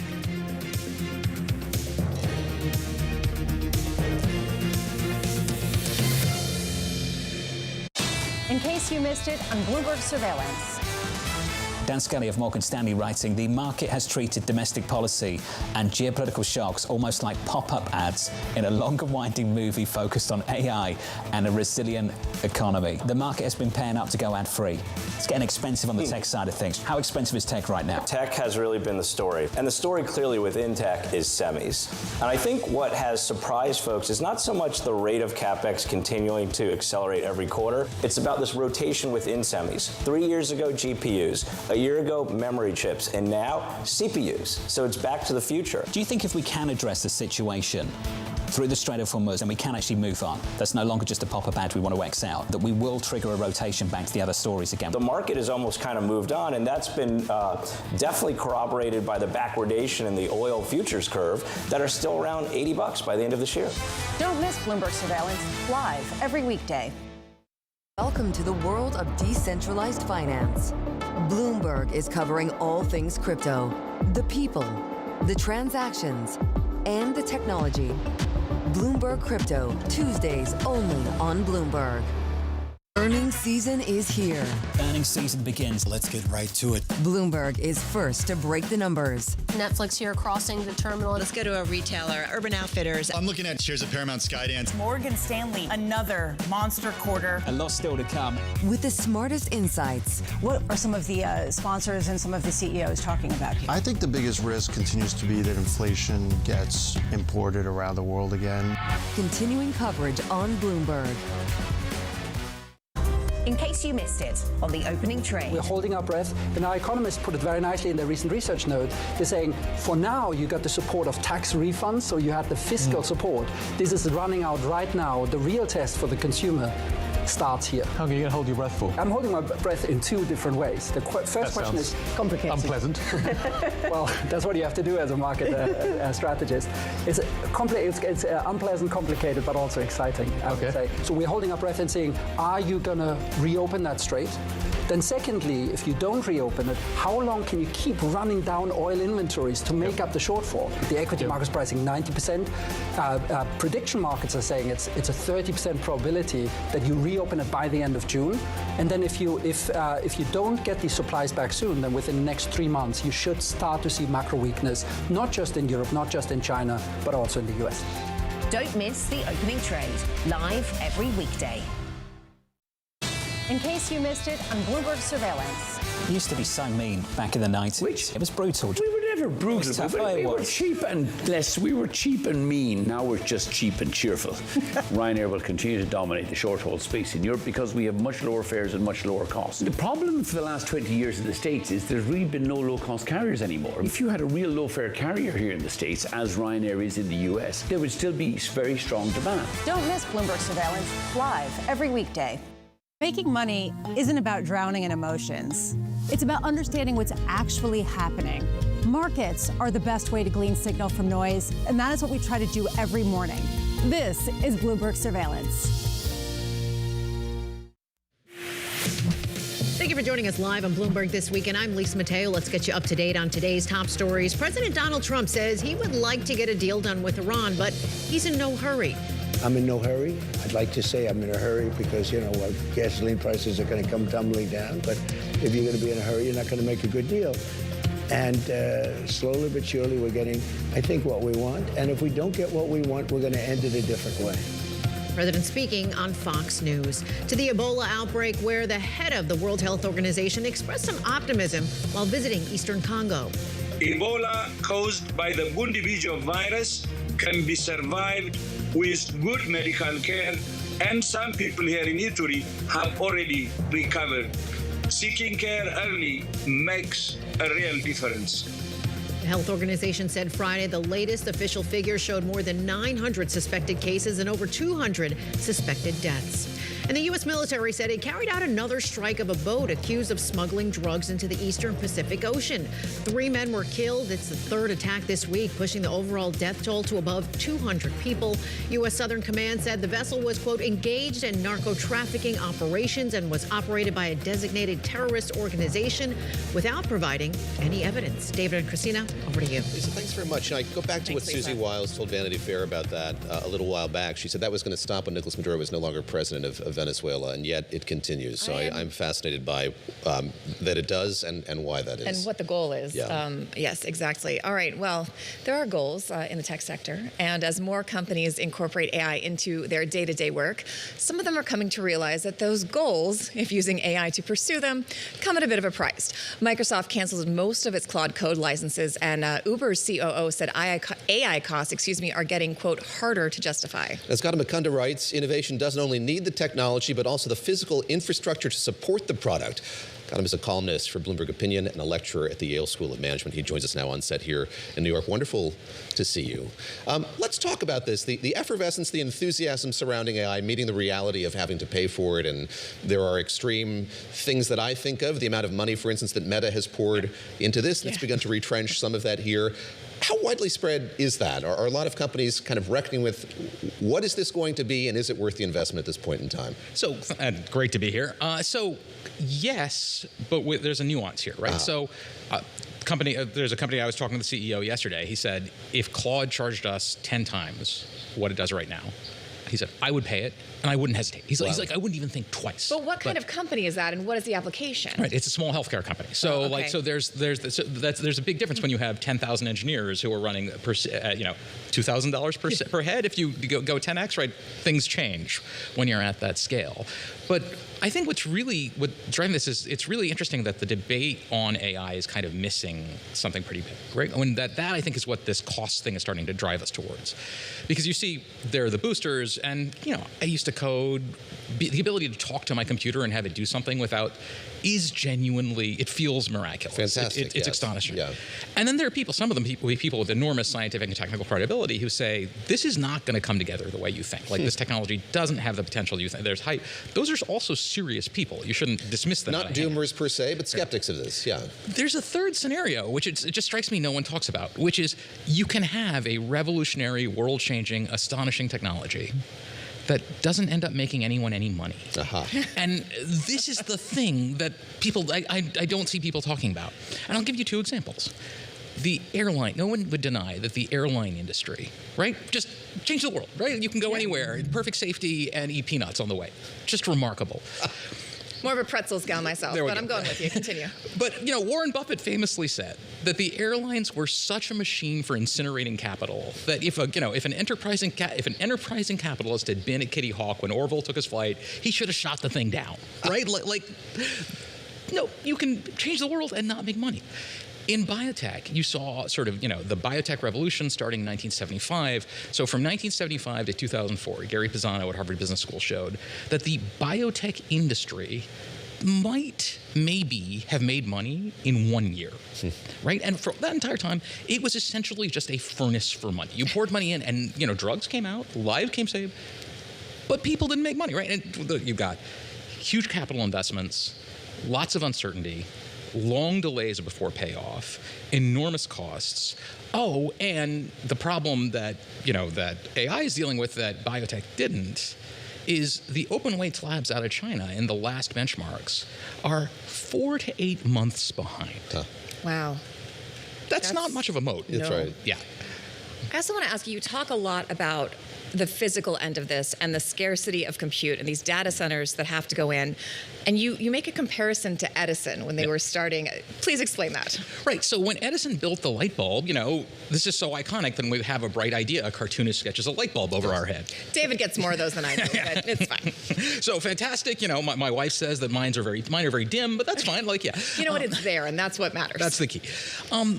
But he did, when the first Edison generator plant rolled out in New York City, and they were serving something like 400 light bulbs. Wow. Right? So you can have an astonishing technology, but you need a network, an ecosystem of other enabling technologies that have to build up to do that. In his case, it was generators and wiring and everything involved in a power transmission system. For AI, so we are used to, and I think a lot of the sort of, especially the VCs who went into AI is so heavy, they're kind of used to investing in SaaS companies, right? Where scaling costs zero and the marginal cost of production is zero. But AI is profoundly quite different, right? Because you don't see, as users go up, the marginal cost going down that much. It stays the same. I don't want to say it stays the same, but it doesn't drop. It's pretty flat. It doesn't drop to zero, right? Yeah. Just these things are really expensive to run. And so the scaling of this involves capital expenditures and physical construction and, simple stuff. Pouring concrete, wiring buildings.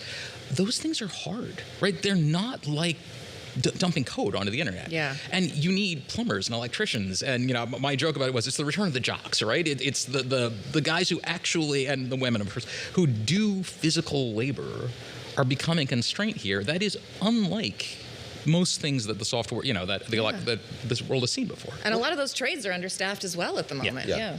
Let me look at the other side of that coin, though, and I think you're talking about how this might not make money, might not lead to the kind of changes a lot of proponents are talking about here. It does strike me, the fact that this does have this whole complementary infrastructure component to it may make us less willing to see the fact that it might not make money, that this is seen as not just something that's going to improve the economy of information technology, financial services, but could have this wider spread effect on the U.S. economy. Do you think that's true? Is it clouding our sense? Are we willing to pony up and pay for all of this fiscal construction because it seems like it's providing these wider benefits to the country? So I think that cuts both ways. Right, so it is, if you are an electrician right now, this is awesome. Like this is fantastic. This is the best thing that's happened to you in a long time. And since the United States has sort of apparently decided as a matter of national policy, we're not going to build housing, at least we're building. But we'll build data centers. At least we'll build something. That's great. But of course, the flip side of that is data centers are incredibly unpopular. They cause political pushback everywhere they go. Large portions of Silicon Valley appear to have adopted the PR strategy of James Bond villains. And there is this kind of, I think, in some cases, I'm not sure this is about the data center as much as just an inchoate rage of pushback. And this is a thing we can go after, right? And so when you're building this kind of infrastructure, you need the people there to say yes. And right now, America, despite all these benefits, and Loudoun County, Virginia, oh my gosh, just said that they're can't throw a stone without hitting a data center. I grew up in Rockville, Maryland, so this is like home for me, right? Yeah. 60% of their tax revenues are going to be coming from data centers. Wow. So you would think this would be great, and yet instead you're seeing this huge pushback. I think this is another case where the industry's norms that have evolved over the last generation kind of need to yield to the fact that having a public relations campaign where we're going to take away your job and possibly end humanity. Not a great pitch, Gautam. Yeah.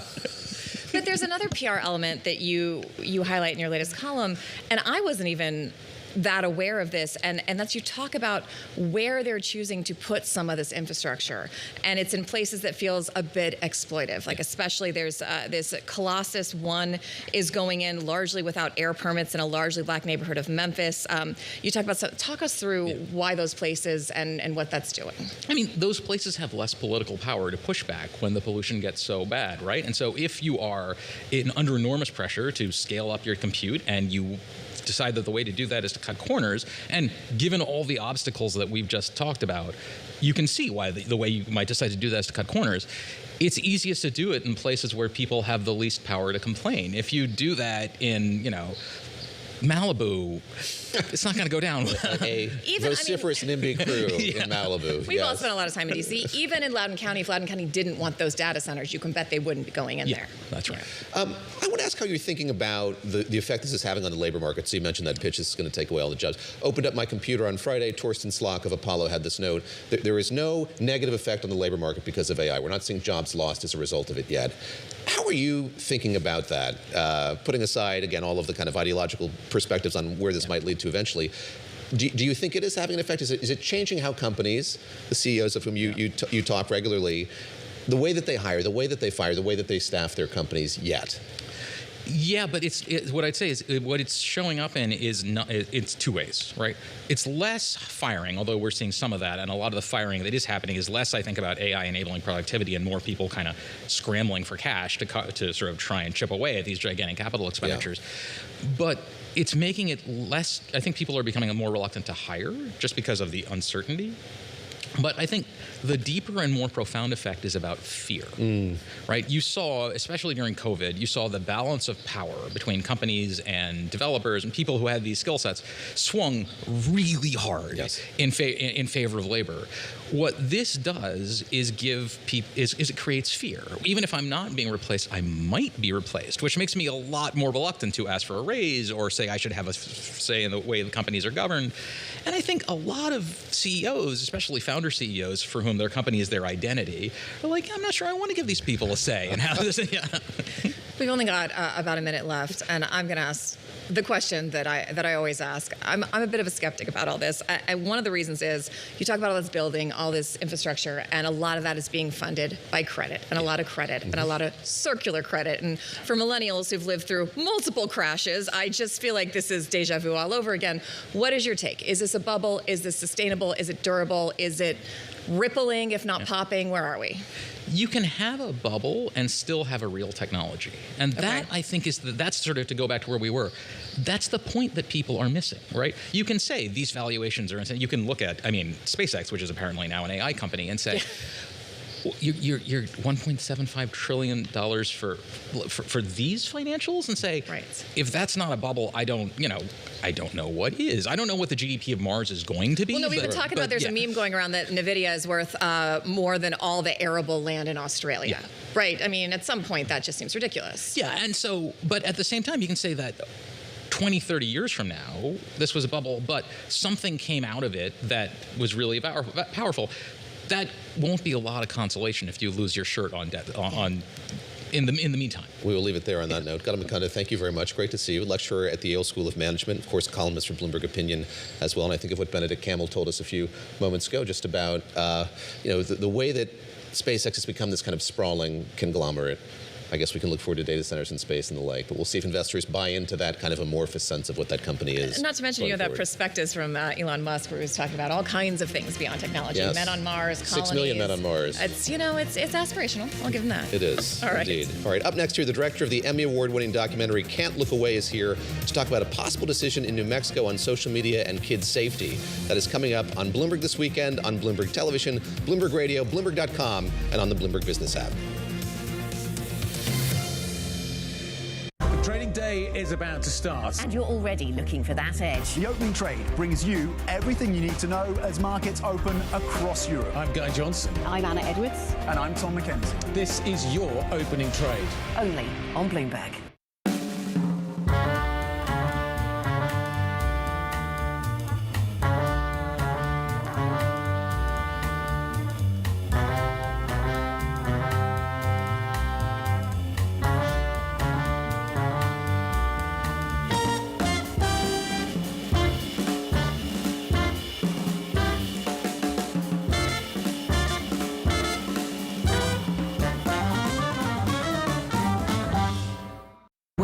news breaks. A redhead across the Bloomberg terminal. Bloomberg has you covered. Trump's global tariffs are struck down by the U.S. Supreme Court. For all the context and clarity you need. There's going to be now tons of tariff headlines until midterm elections. Hear it first on Bloomberg. In case you missed it on Bloomberg Tech. This is not perishable demand. It's not something that if a window closes, there's not going to be a need for compute. So we are thinking about this in the long game. We are very confident that we are on track to that $15 billion number in a very, very short time, which is quite transformational for the company relative to the size of opportunity and the amount of revenue that we'll deliver. Don't miss Bloomberg Tech, live every weekday. In case you missed it on Balance of Power. Are you worried about this type of rhetoric? We're now looking at an indefinite extension to the ceasefire. I think patience and perseverance are what we need here. And bear in mind that the idea that somehow after 47 years of entrenching itself in power, that what the president first said 4 to 6 weeks was never realistic. And it's 8 weeks now, it's still not realistic. The issue, I think, is whether we can take back control of the Strait in order to allow Gulf Arab oil out onto international markets. And remember, some of that oil is going out through pipelines in Saudi Arabia and the UAE in any event. But we prohibit the exportation of Iranian oil, open the rest of the Strait to get the Arab oil out, calm the markets down. I think we should be prepared to take the time necessary to overthrow the regime. We'll regret it if we let them up and find out later. Don't miss Balance of Power, live every weekday. From the world of politics to the world of business, Joe Matthew and Kaylee Lines deliver news, insight, and analysis live 2 times a day, every trading day. Balance of Power at 1 and 5 Eastern, only on Bloomberg. In case you missed it on Bloomberg Open Interest. Morgan Stanley's Wilson says Iran is unlikely to dent bullish view. We had no idea that oil wasn't going to 150. Well, I didn't know that. The oil, I was confident, was going to find a way because it had to. What other calls do you have for us, just 30 seconds that this market's getting wrong, in your crystal ball that we should look at? The market's never wrong, okay? It's only people that are wrong. The market usually gets it right. Don't miss Open Interest, live weekdays. Asia is at the forefront of some of the world's biggest stories. And we're here, where the action starts in Sydney. And in Tokyo, yet ahead as the global trading day begins. The Asia Trade, weekdays only on Bloomberg. In case you missed it, on the China Show. We're just over an hour away from that Trump-Xi meeting. Outside the Forbidden City is our chief North Asia correspondent, Stephen Engel. So much is in store in a very short amount of time. Obviously, he's going to only really have about 36 hours. Overwhelming coverage of the Trump-Xi summit. And I believe he is waiting. There he is in the blue suit. President Xi Jinping is waiting for Donald Trump, of course, to step out. There he is, there, walking towards Xi Jinping. It's 36 hours. That's really not that long of time for the president here in Beijing. The two men. This is quite historic, Dave. So definitely a warm welcome. Obviously, the real negotiation is going to begin now. Definitely, the president has brought the A team there. I mean, that's an all-star lineup. And it's very impressive. I think you guys did the math there on $30 trillion worth of market cap. Don't miss the China Show live every weekday.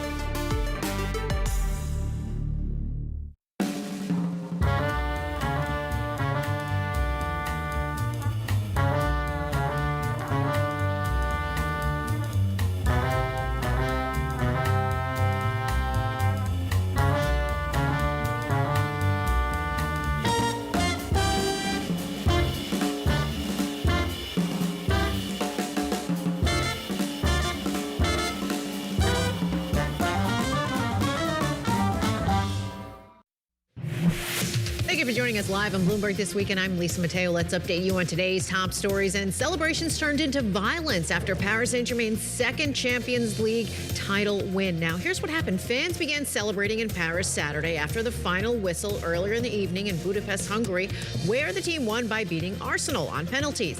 They then set off flares, blared car horns, and a group even tried to storm a police station in the French capital. Police tried to contain the crowd and detained about 45 people. One police officer was injured. Another big upset at the French Open. Coco Gauff's reign at the Roland Garros ended in a shocking third-round loss to 28th seed Anastasia Potapova. Now, Gauff said she felt she had failed to perform under pressure in the decisive moments. The PGA tournament at Colonial Country Club enters its final day. Topping the leaderboard is Eric Cole at 12 under par, followed by Ryan Gerard at 11 under par, and a tie between third, Mac Meissner, and also J.J. Spahn. And the NBA Finals are set. The Knicks will be playing the San Antonio Spurs. San Antonio beat the Oklahoma City Thunder last night in Game 7, 111-103. Game 1 of the NBA Finals. It begins Wednesday night, and it's actually going to be a rematch of the last time the Knicks made the Finals when they lost to the Spurs in 1999. Dave and Christina, that's not going to happen again this time. No, I'm with you on that. I may have stayed up till the end of that game last night, which may account for some of my punchiness and you did? I'm impressed. Difficulty finding words this morning, but it was a great game. Wemby's looking good, but I think this is good for the Knicks. Yes, that's it's my very analysis. Good. I was hoping the Spurs would win, but there we go. We shall see. Lisa, thank you very much. Nothing you don't to care? contribute. Nothing to contribute. But it's not too late to be a fair weather fan. I'm happy that you're happy. Yeah, I like a jersey. Sure. All right. Good. Colors are cute. We'll I'm get into you it. One. Okay. All right. Right now, a state judge in New Mexico is weighing whether to label Meta's social media apps a public nuisance, a decision that could have a profound impact on the tech giant that ripples across America and around the world. This comes after a jury found that the company violated state consumer protection and child safety laws back in March and slapped them with a $375 million fine and financial penalties. But in this juryless phase, the judge is considering a series of requirements, including implementing an independent safety monitor, pausing app notifications for kids during school hours, adopting stronger policies on harmful content involving children, and more visible health and safety warnings. A Meta spokesperson calls this, quote, overreach and misguided. The Bloomberg documentary Can't Look Away dug into the battles that hold tech companies accountable. How many more children have to die because Snapchat chooses profits over safety? I was stopped 7 times. I don't know of any other kids that OD'd on fentanyl that are still here. The Social Media Victims Law Center. It is a law firm founded for the sole purpose of holding social media companies accountable for the harms that they're causing children. Let's say I'm a dealer. I can easily locate you. Hey, I'm going to be at the park around the corner. You can come meet me here. It's like the platform was built for that. I found my son's lifeless body due to fentanyl poisoning. They have the best distribution system in the world, and nobody has stopped them. What do you say to those parents, Mr. Spiegel? I'm so sorry that we have not been able to prevent these tragedies. Matthew O'Neill co-directed that film based on reporting by Bloomberg's Olivia Carville. I should say it picked up some hardware this week. I'm going to get the name of it right. An Emmy for Outstanding Business and Economic Documentary. Congratulations to both of you. You both join us. Now, Olivia, let me start with you. And it's been a while since you and I have last spoken. And since then, we have seen so much movement in the courts on this side of things. How has that changed the story as you see it? So much of your very good reporting here has animated the conversation surrounding all of this. To what extent do you think here that these court decisions are making a noticeable difference here in the way that we look at our social media apps and the power that we have over these companies?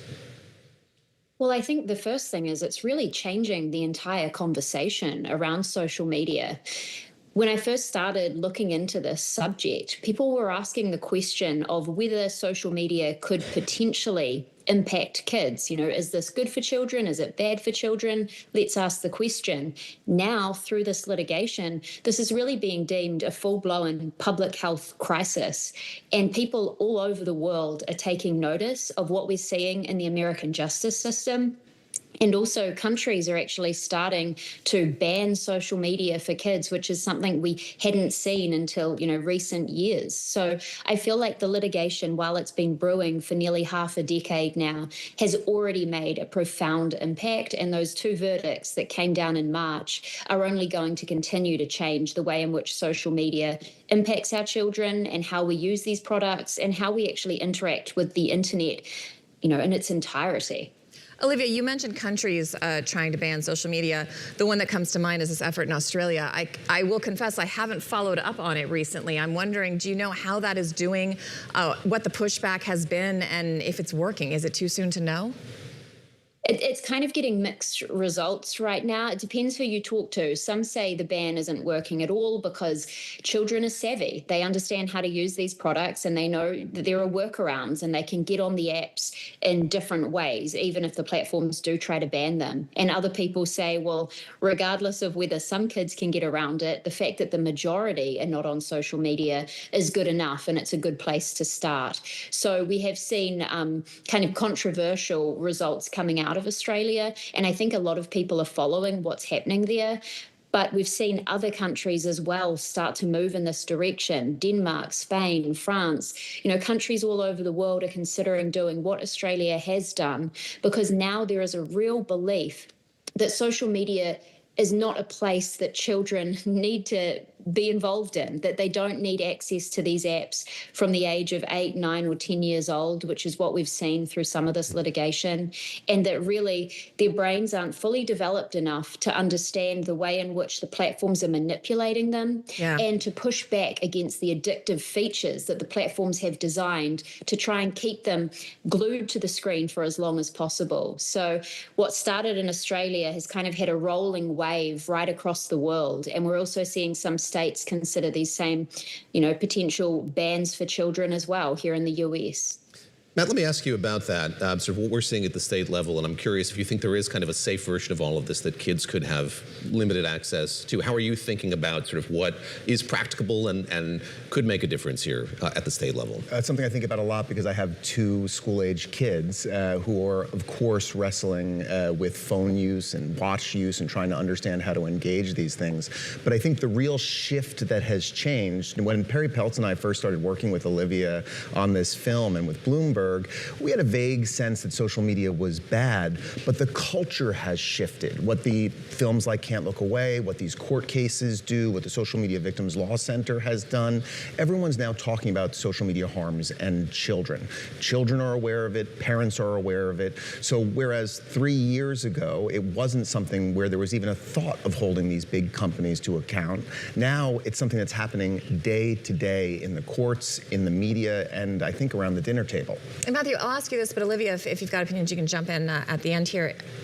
Do you think the sea change is because so many adults have also seen the adverse impact that social media is having on them and think this is only going to be exacerbated in a kid who is still developing? I mean, it stresses me out. I notice I'm getting too addicted to it, and I'm nominally an adult. I mean, do you think that's part of it? We're also seeing, I saw this chart this week talking about people are not using social media to be social anymore. They're not talking to each other. They're mostly just looking at information or shopping or getting hit by targeted ads. Well, that's the biggest thing, is that when you look at Instagram right now, most of what's appearing on Instagram is advertising. It's not like you're connecting with your friends. It's an illusion that people are actually using this to connect, especially for children. The children are being targeted. They're being targeted by big companies trying to sell them things. And I think that's also part of the change. 10, 15 years ago, it was exciting and novel to connect to people, or for people of our generation to reconnect to someone you knew in high school. And like sad little photos of our meals. It was very benign. Right. Yeah. But now it's all about what money they can make. And the kids don't want that. Kids are smart. The more they learn about it, it's the same thing with cigarettes. Once they realize that Joe Camel was a cartoon character that was made to sell them stuff, they weren't interested. Same thing's happening with social media. Olivia, we've got about 30 seconds. I wonder what your take is on that. Yeah. I mean, these are the biggest advertisers in the world. They sell themselves as social media platforms, and they are to a respect, but their business model is based around advertising. And when we think back to the Facebook that we remember, it looks very different to the Facebook or Instagram that we use today. And I think children didn't see that shift, but their parents did. And I think parents understand the products look different, but what they don't understand is how they've impacted, manipulated, and addicted their children who have been hooked to these devices from a very young age. We've got a generational divide here between what kids have experienced and what their parents have experienced. And I think we haven't really got a full understanding of what the consequences of that is going to be. Olivia, always good to talk to you. Olivia Carville, our colleague here at Bloomberg News. Matt O'Neill, thank you very much for joining us as well, and congrats on the Emmy as well. Great to have you both here. So nice to see you with that hardware. All right. Speaking of those NBA finals, they are set. Who's facing off against the Knicks and whether you're going to be able to afford tickets. That's coming up next on Bloomberg This Weekend. Stick with us. Oh, hello there. Just wanted to say, Primer is back.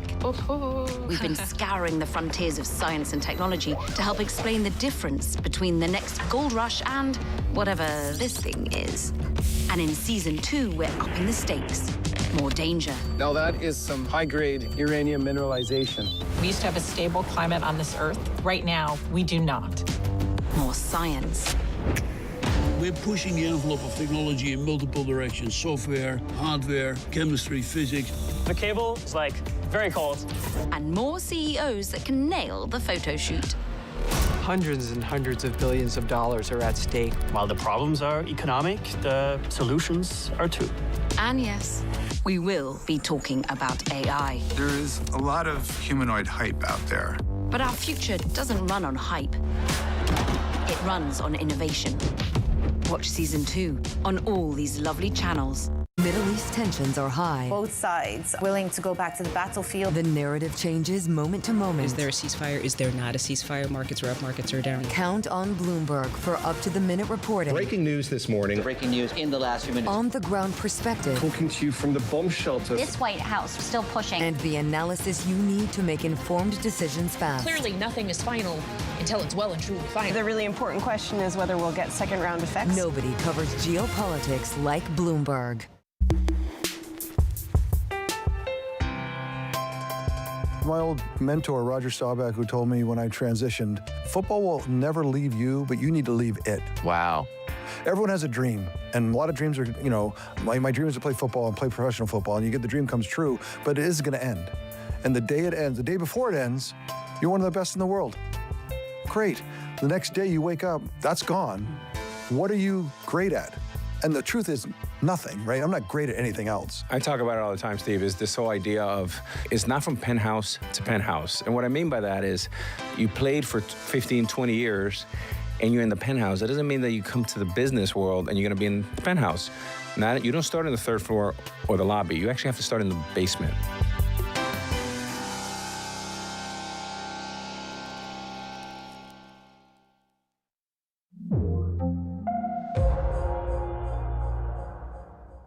Mind being called an ideological lunatic or a bunch of left-wing nut jobs? You know, I've been called worse things than that.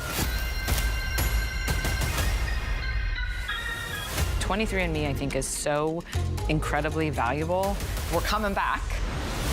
What magazines were you reading as a kid? I don't think I was reading magazines until I was in them. So is it Paradise Ahead or Gattaca? Maybe somewhere in the middle.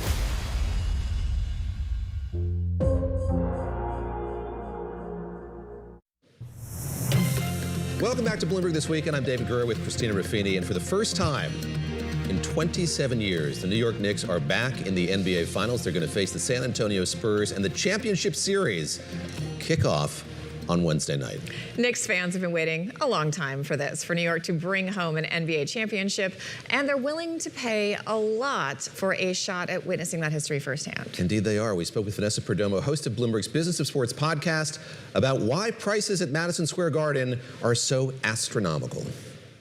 You're going to see fluctuation no matter what on these ticket prices, but everyone did go to StubHub like right away, and even earlier this week, we saw when pre-sale was happening, Chase did a pre-sale, and it was $2,000 opening prices for a pre-sale ticket, which is something that you don't really see ever, right? The problem with, leagues and people, they try to say it's the secondary ticket prices that go super high. Yeah. But these are actually the main ticket prices that are starting really high. And then once you get to the secondary ticket price, it's astronomical. We're seeing tickets up to $80,000. A reporter, had found out that 2 tickets had sold for the court side for $279,000 on StubHub, and that was a confirmed sale. What do you make of it as somebody who covers this industry? Is this like a strictly New York phenomenon? Or what does it say just about who's going to games, who fans are in this year, 2026?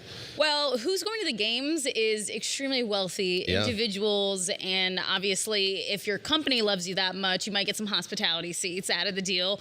But what we're seeing is tickets prices have increased. It's something we've been talking about a lot when we're covering the World Cup. But this, for the NBA Finals, is a very specific New York thing. Obviously, the Knicks haven't been back in the finals since 1999, so people have been waiting. They're really excited. But last year was actually the most, was the cheapest the finals have been been in a really long time. The average for last year was about $1,100 per tickets. I mean, it was Indiana and OKC, so there were two of the smaller markets. But even we're seeing this year with the West Coast, all the games outside of MSG, those ticket prices have gone up more than they would have been last year just because the Knicks are in the finals. You mentioned 1999. I think a lot of us taking a trip down memory lane to those finals back in 1999, the Knicks versus the Spurs. Here we have that matchup once again. When you look at these two teams with one another, do the Knicks have a better shot this time around than they did now 20 plus years ago? It's really hard to say because of Victor Wembanyama is this freak of nature athlete. He's so big. He's so good. And obviously with Mitchell Robinson not being at 100%. Pinky injury, but he got surgery and he's still playing. So that's obviously a good thing, but it's not going to be the best for his defensive game on Victor Wembanyama. But I do think that they have a better chance. The Knicks are actually favored in this series. What explains the success of the Knicks this year? I mean, this is a team that I love to watch because they seem, at least at face, so close to one another. Brunson, Towns, Hart. I mean, it's a great crew of players. Could you have foreseen this at the beginning of the season? What has gotten them this far? I don't think you could have foreseen this at the beginning of this season, and I think that even you didn't foresee this in the beginning of the playoffs, actually. And I think what it took the turn was them coming back for the game one of the Eastern Conference Finals. They had the biggest comeback ever in the Eastern Conference Finals. Came back by nearly 20 points with 7 minutes to go in the fourth quarter. I think that really drove the team in this playoff run, and it's made them come to the finals. They have so much confidence going into this. I mean, when you go through a sweep like that and you have so much time off, when you go through two sweeps, I mean, that really gives you a lot of confidence going into the finals. And I think they know how bad New York wants this. And I don't think that that's wasted on the players. I think Jalen Brunson wants to be the person who brings a championship back to New York. You're excited. I'm excited. All of New York City is excited about this, including the Dolan family who owns this team. I know that there's been some speculation. They've talked openly about the prospects of maybe spinning off the Knicks, spinning off the Rangers. Talk a bit about the business theory behind that. Why does that make sense for MSG right now? Well, actually, it makes sense because when you see their value on the market, they're valued at around like $8.8 billion on the market, which their shares have gone up since the Knicks have reached the finals.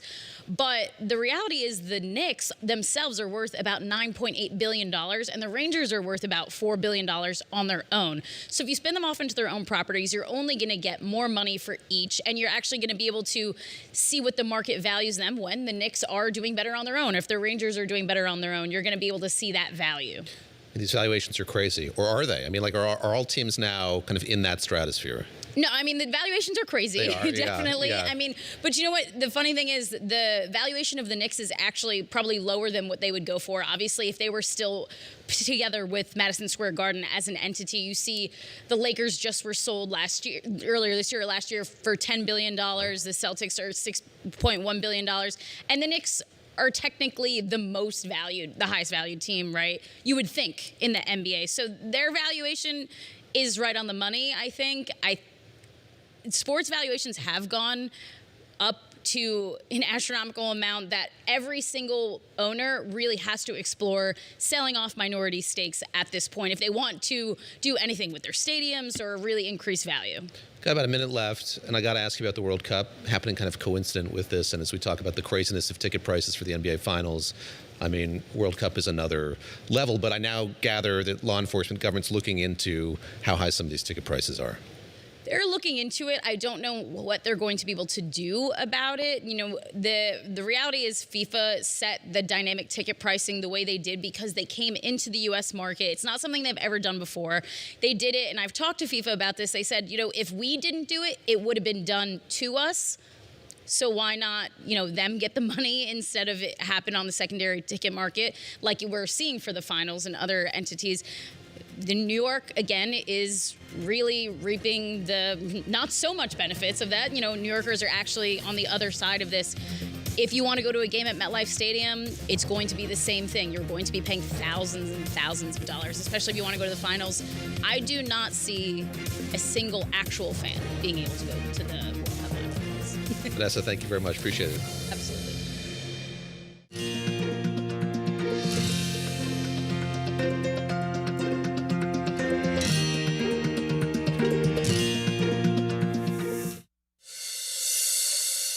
up on Bloomberg This Weekend. New reporting on how President Trump wants to alter the Iran deal. I would rather get a deal because we can open the strait immediately upon signing. The one guarantee that I have to have is that there will be no nuclear weapons. What the president's former national security advisor, John Bolton, says about the state of play. Plus, Californians head to the polls this Tuesday. The latest on the race to be the next governor and the campaign to be the mayor of Los Angeles. The only endorsement I seek and that I have are moms and animal lovers. As reality TV star Spencer Pratt takes on current mayor Karen Bass and a sitting city councilwoman. And meeting the Gen Zers who would rather hit the gym than the club. And they're also looking for a community and places that they can't find at the bar. What's driving the trend among young people to spend more of their money on a different kind of fun?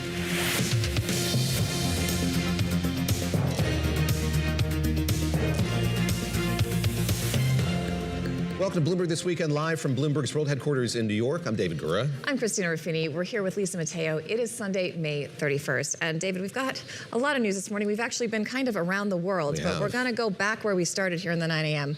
And that's what we're going to focus on. We are waiting to hear any movement on this potential memorandum of understanding, deal, truce negotiation between the U.S. and Iran. And in lieu of that, we're going to dig into kind of where we were before, where we were at the start of this conflict, and where we are now. Waiting for that final determination, as the president put it. It seems like he needs more time to come to that conclusion. Axios reporting he needs a few more days to, I guess, massage and edit parts of that memo of understanding in draft form that's been passed back and forth between the Iranians and the U.S. via the Pakistanis. Going to get to all of that in just a few minutes here with Ambassador John Bolton. But before we get there, Lisa Mateo has the headlines this morning. Lisa. You got it. Protests continue outside of Delaney Hall Immigration Detention Center in Newark, New Jersey.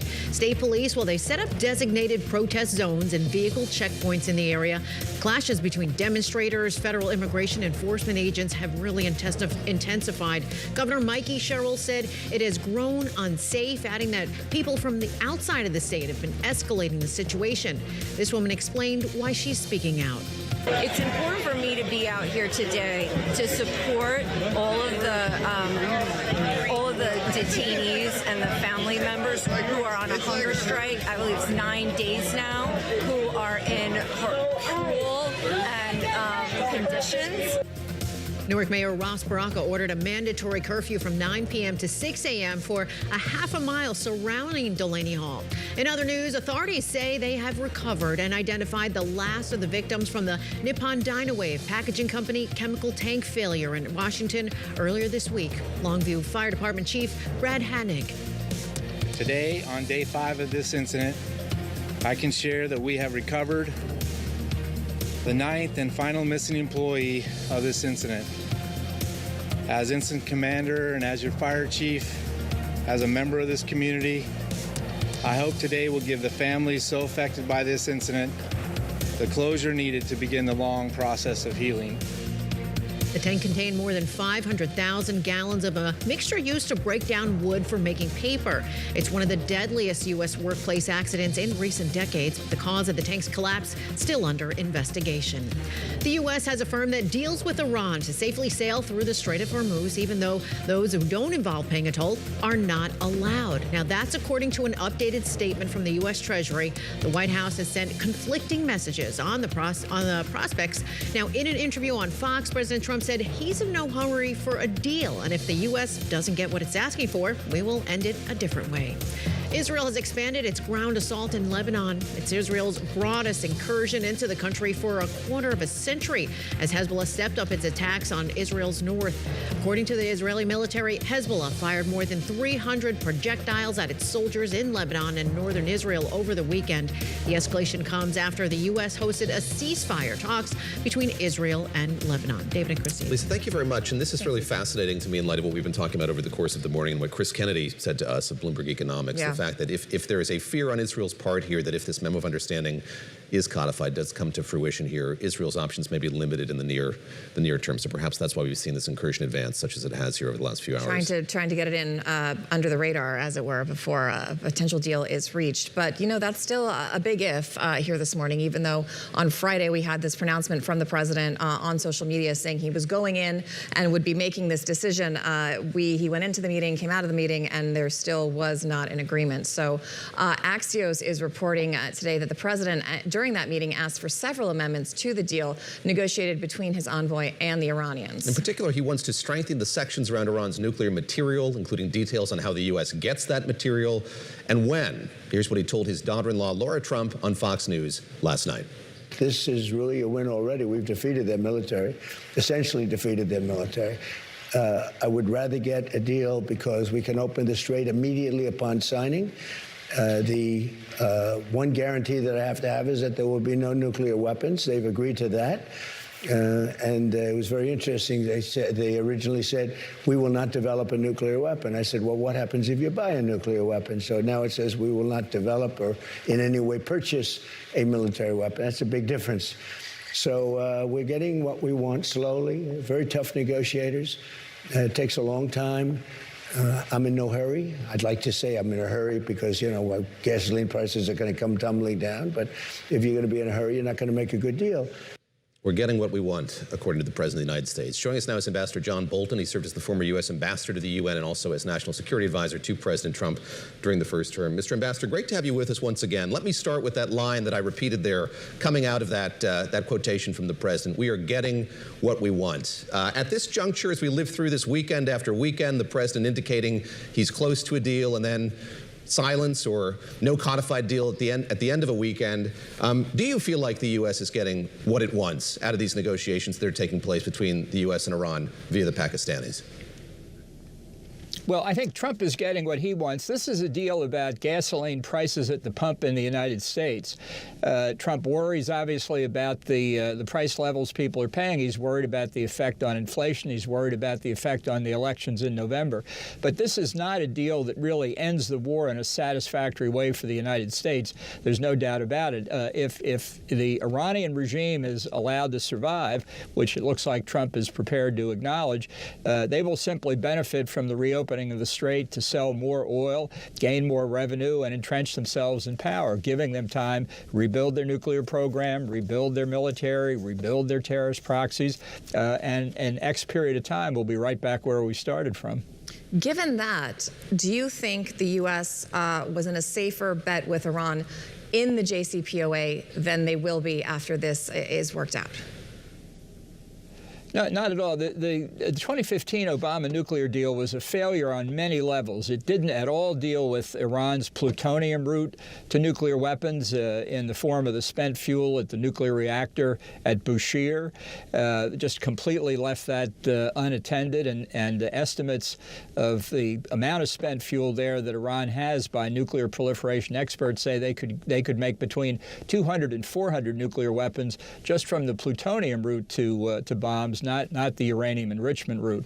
It's a complicated issue, but the fact is that the JCPOA was illusory, and Iran's strategic determination to get nuclear weapons has never changed. But all those technical issues that you just pointed out, are you confident that given this negotiating team, we were just talking with our Jeff Mason, our White House correspondent, who was saying the negotiating team is essentially Jared Kushner and Steve Witkoff. They don't have a lot of technical experts. Do you have any level of confidence that any of those issues with the previous deal are going to be fixed this time around, given how they are doing this diplomacy? Well, none whatever. Look, the Iranians are clearly trying to buy time. I mean, they like to sell oil, but this is a contest really of perseverance and determination. They think Trump is closer to buckling than they are. They don't care about the welfare of their people. They care about preserving the regime. And so we're going through this rope-a-dope of these talks about talks. The Economist this week has a great cartoon. It's a bunch of Ayatollahs speaking to two of the Pakistani mediators, and one Pakistani mediator says to the other one, tell the Americans they are offering a framework for negotiation of the establishment of a proposal exploring preliminary talks about the tentative prospect of conversations. And the other mediator says, a great plan of action. That's what we're going through now. We're going to have you read New Yorker cartoons the next time you're on the show. I think that's I've enjoyed that. New recurring segment. Yeah, exactly. Ambassador Bolton, what is your prescription for what needs to happen next? We hear the president continue to threaten that something will happen if they can't come to an agreement. Of course, what's on the table, as we understand it, is more kinetic action, more military action. Are you of the camp, as one might expect, that that's something the U.S. should be pursuing right now? Indeed, what do you see as the path forward here if all that we get out of this is a one-page document with 14 points on it or an agreement that isn't satisfactory? Well, I think there are two broad options. One is just to junk the ceasefire, which I think has been a gift from God to the Iranian regime, and go back to full-scale military activity. If Trump's not willing to do that, I think the minimal that he should do, and that we can do, is open the Gulf Arab side of the Strait of Hormuz to get their oil and gas out into international markets. Keep the blockade we've got in effect against Iranian exports, but using military force, I think that will be necessary. Help ensure that exports from the Arab oil-producing countries can get out. We know from reporting in various publications I won't name that this week the U.S. has been helping carriers get out. They've not been attacked. They're turning their transponders off, going at night, kind of sneaking through. That's not a lot of traffic, to be sure, but I think it shows that the Iranian threat here may be more hollow than people think, and to alleviate the pressure on the international economy, I think it's worth using force to open the strait. I think it helps reestablish deterrence to prevent Iran from trying to turn the strait on and off like a light switch in the future. So that's interesting. So one of the criticisms of how this is going is that there's a sequencing issue. People are saying that the U.S. shouldn't give up its hold on the strait. They should keep the strait kind of locked down, and so they can use that on the nuclear leverage side. You don't see the sequencing issue as a problem here with the way this is being negotiated? You think they should open the strait and then tackle the nuclear issue? Well, I think we should keep the blockade against Iranian exports. So no, I wouldn't understand. open the Apologies. strait generally. Yeah, no, but I will say whenever diplomats start talking about sequencing as being the only problem, hold on to your wallet, because it means there's really a bigger problem they're trying to obscure. I want to ask you about what's happened here as a weapon for Iran in the future. We've talked about this over the course of the morning as well. We're talking about the prospects of extending this kind of squishy ceasefire that's been in place now for a few weeks to 60 days. It occurs to me that that's not going to prevent Iran from doing this again in the future. And indeed, as we look back on this conflict, I think what's perhaps most valuable to Iran is putting this in practice and seeing the havoc that they can wreak by closing this strait to ships from all over the world, the impact that that's had on the global economy.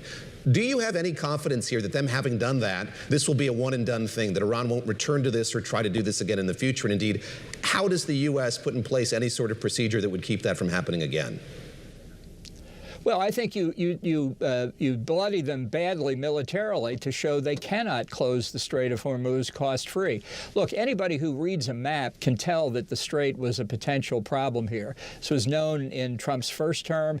I think history will record that his unwillingness or inability to see that and not to prepare for it in advance was one of the big mistakes of the operation. We knew, for example, we had to destroy as many of Iran's missiles as we could to prevent them from attacking our bases, Israel, our Gulf Arab allies, but we were late in the game in making sure that they couldn't close the Strait of Hormuz. If they get out of the current situation simply by diplomacy, I think it will lock in their minds that they can close the strait again by diplomacy and not suffer any real consequences. So I think reestablishing deterrence here means defeating the concept that they can just, on their say-so, act as if they're master of the strait. Just to put a fine point on it, are you suggesting here the commander-in-chief is cartographically challenged, that he didn't think this through or didn't really understand the gravity of this when he entered into this conflict? Look, in the first term, I tried to persuade him to adopt regime change as our objective in Iran, unsuccessfully, obviously. And we had discussions of it. Plenty of people participated. Closing the Strait of Hormuz is always one option that was available to Iran. I mean, we should consider that for decades, oil prices have had an implicit subsidy because nobody did try and close the Strait of Hormuz. Now that play has been made. Nobody can ever be doubtful that they would try and use it again in the future unless they thought it was just too dangerous for them to do it, which is all that this regime in Tehran today understands, that they'd be met by force and they'd be defeated. I want to ask you about that regime, because at the onset of this war, the president was saying that it was time for Iranians to rise up and overthrow the regime and encourage them to do it. Exactly, use that as one of the justifications for taking military action. I have several Iranian friends, some with families still in Tehran. They've suffered under this regime. They hate this regime, but they have also suffered under this conflict, and they do not seem to have the capacity or at this point the will, given what's going on, to even attempt such a thing. Is the current regime more or less the same level of extreme as the last regime? And do you think the president should have taken your advice and either not done it or gone all the way through and try to enact regime change in Iran? Yeah, another mistake that the administration made before the start of the war is they didn't contact opponents of the regime inside Iran, with a few very minor exceptions. If Trump was determined not to use boots on the ground, then you need all the more to be coordinating with people inside who want to try and bring the regime down. That doesn't mean the people going out on the streets on the first day of the war. This regime massacred them in January. They'd massacre them again. That tells you how the regime feels about its own people. But given the destruction of the instruments of Iranian state power that our attacks represented, by working with the opposition inside, I think we could have gone a long way to bringing the regime down. But we didn't consult with them. We didn't say, how can we help you organize? What resources do you need? You need communications, money, weapons. What do you need? That requires planning. It probably requires time. We just didn't do anything. And I think we're on the verge of throwing away a great opportunity for more peace and security for us, for the Middle East, and God knows for the people of Iran. We got a minute left, and I want to ask you what confidence you have in those who are advising the president right now. I imagine you know some of the principals here, be that Steve Witkoff or Jared Kushner. You've interacted with them in the past. Are you confident that they have the kind of strategic know-how or sense to improve the situation that exists right now? I don't think they understand the kinds of trade-offs they're making. For example, one of the most controversial aspects that's still very murky in this deal is whether the United States is going to unfreeze frozen Iranian assets and make available to them other resources. I think that would be a huge mistake. It's one thing to provide unfrozen assets to a real government in Iran that represents the people. If we provide this government frozen assets, it will entrench itself still further. And I don't think real estate brokers understand that that's what's at stake here. It's not about economic development in Iran for that money. It's about re-entrenching and enabling the regime to stay in power. That will be very bad politically for Trump if that's what works out. Always good to get your perspective. Ambassador John Bolton, the former National Security Advisor to President Trump during the first term, former U.S. Ambassador to the United Nations as well. Thank you for your time on this Sunday. And New Yorker cartoon aficionado. Yeah, I did enjoy that, I must say. Thank you, sir. All right, coming up, California heads to the polls Tuesday in a set of critical primaries. What to watch? We've got a bunch of people to break it down, and we're going to talk about where the numbers are at this moment. Keep us on your TV, on your radio, on your laptop, phone, however you're watching us digitally, or, of course, on the Bloomberg Business app.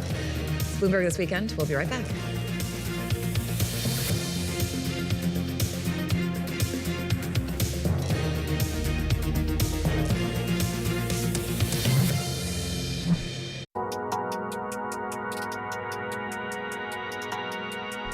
As an exchange, what can you do to make it more attractive to be a publicly traded company? Talk to our customers. We spend a lot of time with our listed companies, listening to their concerns, and then act as an advocacy group for those companies to allow a company to tell their story in the most efficient way possible and reward them for the good disclosures that they are making in the market. Is there any sort of financial innovation that you could drive to get more companies to list? Tokenization has come up. Well, we did announce our tokenization initiative earlier this year. We already built the technology, we've already done a variety of proof of concepts. It allows for instantaneous settlement 24/7, but it is going to be a platform that runs in parallel to our more traditional exchanges.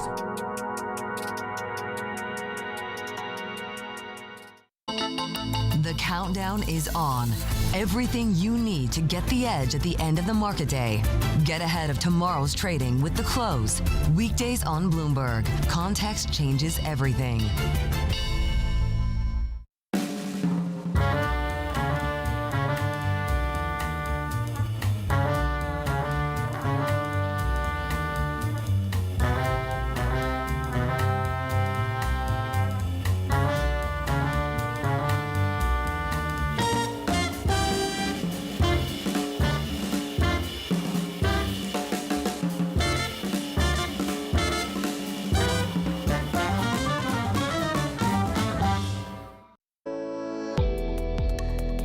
we are dealing with supply issues, and so therefore fertilizer, the planting season, food security is high up there, but so too is fuel and energy. So yet again, as we had with Ukraine, the energy crisis, the food crisis, the cost of living, and that kind of fiscal space needs to be created for countries that are going to be dealing with the debt crisis. They are still repaying their debts. Inflation will result in interest rates that will put many countries in jeopardy on the debt issue. So we're looking to find solutions here from the IMF, from the World Bank. There have been many offers of the windows and facilities that could be put at the disposal of countries. But I think at this stage we need scale. Many countries are still recovering from the previous shocks, and some of those crises are not over yet.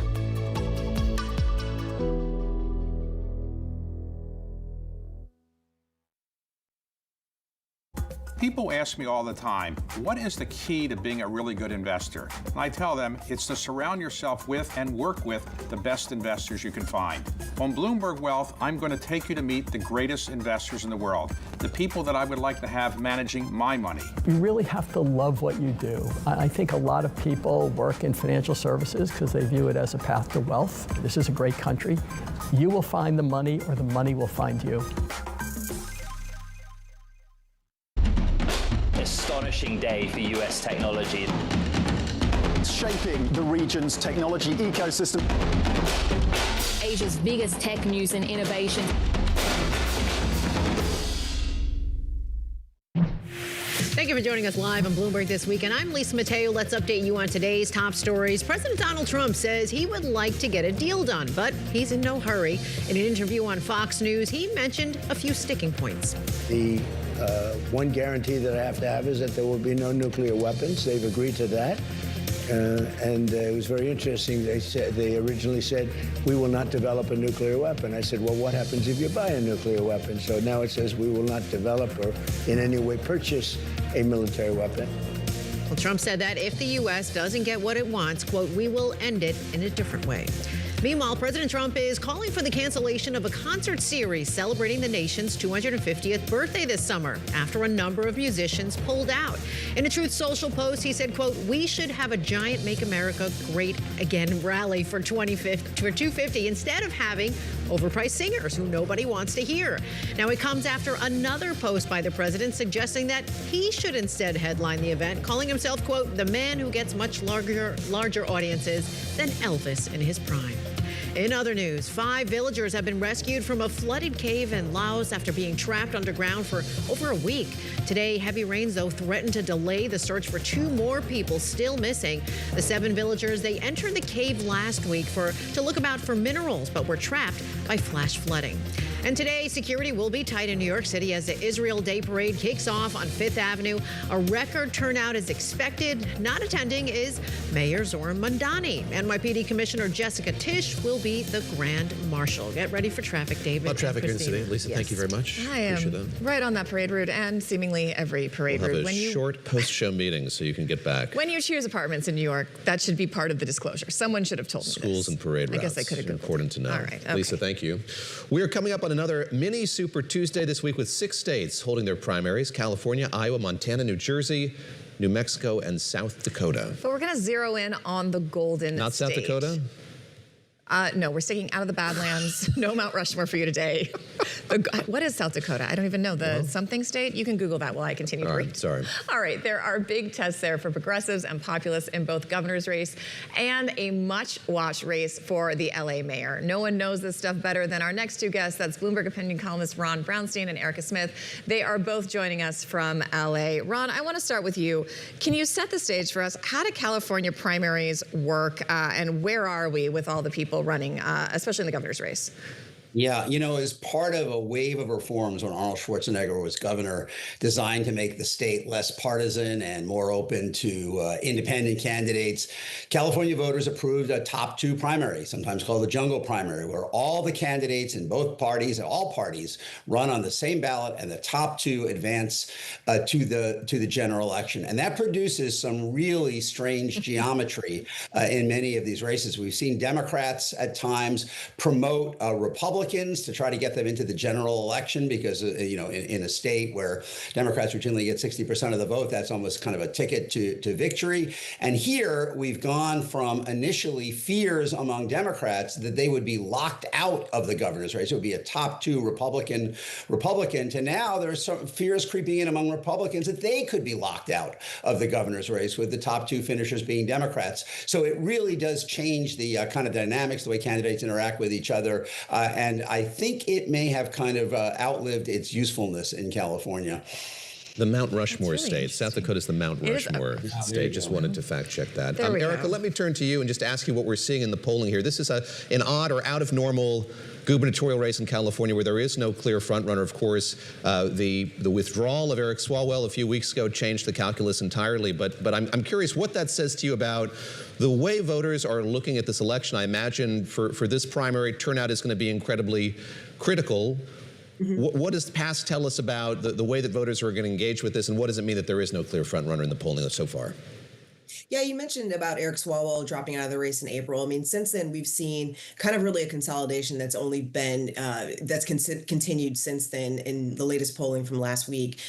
Basically, Xavier Becerra, who served as health secretary under the Biden administration, has kind of really locked the lead for the Democrats. But, Tom Steyer, the billionaire former hedge fund manager, has now kind of in second, third place, depending on the poll. Steve Hilton, who is a Republican, is also kind of in the mix for number two. So the question now, to Ron's point about whether or not we're going to see a Democrat and a Republican in the top two, or a Democrat and a Democrat, which would be Tom Steyer and Xavier Becerra, is really the choice. And I think that with voters, they're really looking for, I think one of the reasons Xavier Becerra has risen to the top is people are really looking for experience. They're looking for a steady hand. Xavier Becerra has been in state government. He's been in city government. He's been in the federal government. He's been at all levels. He's been in, people are looking for somebody who can walk in on day one and really get some issues done. But, there's also a number of people who are looking at Tom Steyer as somebody who has promised to tax billionaires, has taken on a lot of progressive,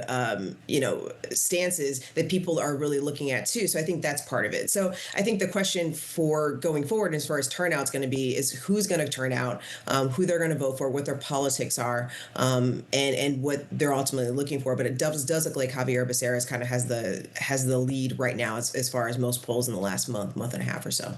Ron, we've also got this LA mayor's race. There's some familiar names, and then there's some less familiar names. You've got Spencer Pratt, Karen Bass, and this councilwoman who's running as well. It looks like, let's see if I can see that this far away, it's a little bit tight there at the top. I mean, we'll have to see what happens.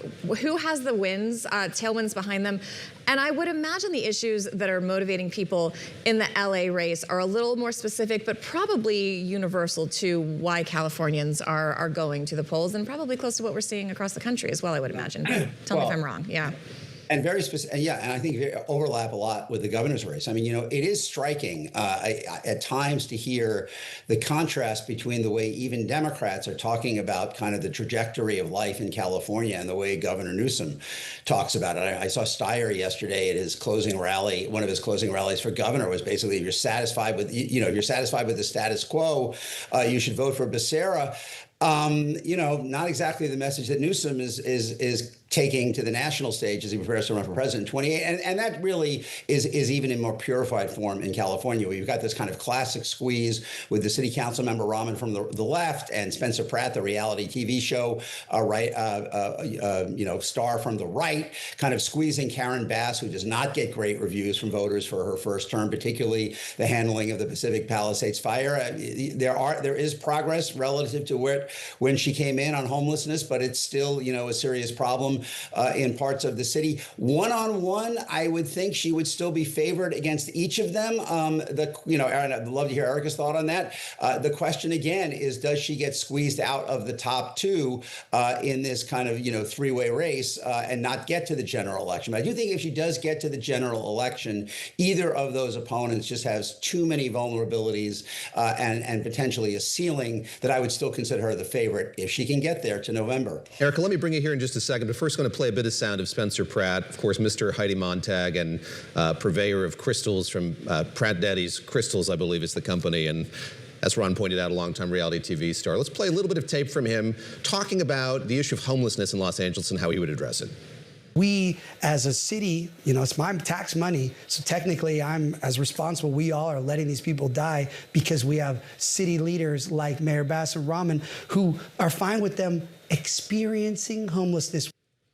Eager to have you respond, Erika, to what Ron was talking about just a moment ago. But before we get there, explain the wind that is at Spencer Pratt's back right now. Why has he enjoyed such a run here in the days leading up to this election? I really just think it has a lot to do with public anger at city government, right? I mean, I think that when Karen Bass came into office, 4 years ago, there was a lot of frustration with homelessness, a lot of the same issues that we see today: homelessness, housing, the cost of living. And she's addressed some of that, but not as fast and not as efficiently as a lot of people would have liked. And then on top of that, you have things like the Pacific Palisades fire and some other things that have popped up in the last 3 to 4 years. And so I think there's just an overall frustration. I think it's pent up, not just in her term, but I think it's over several years and multiple administrations, and people have just kind of had it. And I think that Spencer Pratt, as somebody who lost his home in the Pacific Palisades fire, has really given voice to that. And I think that that's a lot of what you see is in terms of his support, is just people just that are very, very angry. I also want to ask you, Ron, about these meme ads that especially you've seen in support of Spencer Pratt. I don't want to do them a disservice. Can you describe what you're seeing in some of these ads and how you think they've resonated or not resonated with voters? Well, look, I mean, as I say, in a primary, in this kind of primary, you're trying to get to 25%, right? I mean, that might get you a ticket to the general election. And he has certainly been very effective at capturing attention. I mean, there's still the fundamental reality of kind of a Trump-aligned Republican running in California is going to have a very hard time beating either of these women in a general election. But he has shown, it's kind of like the when if you only need to appeal to a small audience, this really resonates. The bigger the audience, the more diluted the effect of this kind of thing gets. But he has shown again that, in the social media age, that kind of communication can, in many cases, be more valuable than the traditional, TV and cable ads that political consultants are used to putting up on the air. Ron, let me draw an awkward segue here. I think we have Spencer Pratt, who is saying, look, you shouldn't care about my opinions on Donald Trump. My focus should be very local here on my potential constituents in Los Angeles. Let me go across the country to Maine, where you have Graham Plattner, who is kind of employing a similar tack. I think that there is an eagerness on his part to talk about Mainers in particular, to talk about what he would do for the state. He's not eager, especially to weigh in on a lot of national issues. Of course, in the last 24 hours, there's this New York Times reporting about salacious texts that he sent to other women besides, or excluding his wife, and what effect that might have on the campaign. I got to say, having talked to Mainers that I know, I don't know how much resonance this is going to have among them. I think that there is a clear differentiation that he's drawing between him and Susan Collins, the incumbent senator. And Mainers seem very satisfied to have him as this kind of outsider, different kind of candidate. I'm curious sort of how you're looking at him in light of this latest tempest or scandal that's erupted here as a result of the Times reporting. So much to say about this. By the way, another parallel, Janet Mills equal Karen Bass, right? Janet Mills, the governor, centrist establishment, longtime Democrat, kind of getting squeezed out on the left by Graham Plattner, who just overwhelmed her in the primary and reflects a kind of a view among many Democrats that they want more of a fighter, they want generational change, and all of that. Having said that, Plattner has always been a lot riskier nominee for Democrats than Mills would have been. Susan Collins is the only Republican Senate candidate, challenger or incumbent, who won a race in Donald Trump's first term in a state where his job approval was net negative in the exit polls, where more people disapproved than approved of reform. She's the only one who won more than 8% of voters who disapproved of Trump, according to the exit polls. And so the job for Democrats in Maine is not really to mobilize some new, swath of voters or to persuade people to vote against Trump. It's to reassure people who are already inclined to vote against, the president. Now, 6 years later, after Collins won in 2020, it may be that Trump is so much more weakened, and that so is she after voting for Brett Kavanaugh and promising that he would not seek to overturn abortion, that anybody can beat her. But there's no question that Plattner, I think, gives Republicans more to work with in trying to convince the women, older women who are key to Collins's survival, that this is too risky a leap. So, yeah, I still say he's the favorite, but boy, this is going to be a rocky ride for Democrats. Great to talk to both of you. Columnists both from California for Bloomberg Opinion. Ron Brownstein, Erika Smith, thank you very much for the time. on this Sunday. And believe it or not, it has been 10 years since the Brexit referendum. Impossible. A decade, a whole decade. How that vote impacted the world, that is coming up next on Bloomberg This Weekend, on Bloomberg Television, Bloomberg Radio, Bloomberg.com, and on the Bloomberg Business app. Stay with us.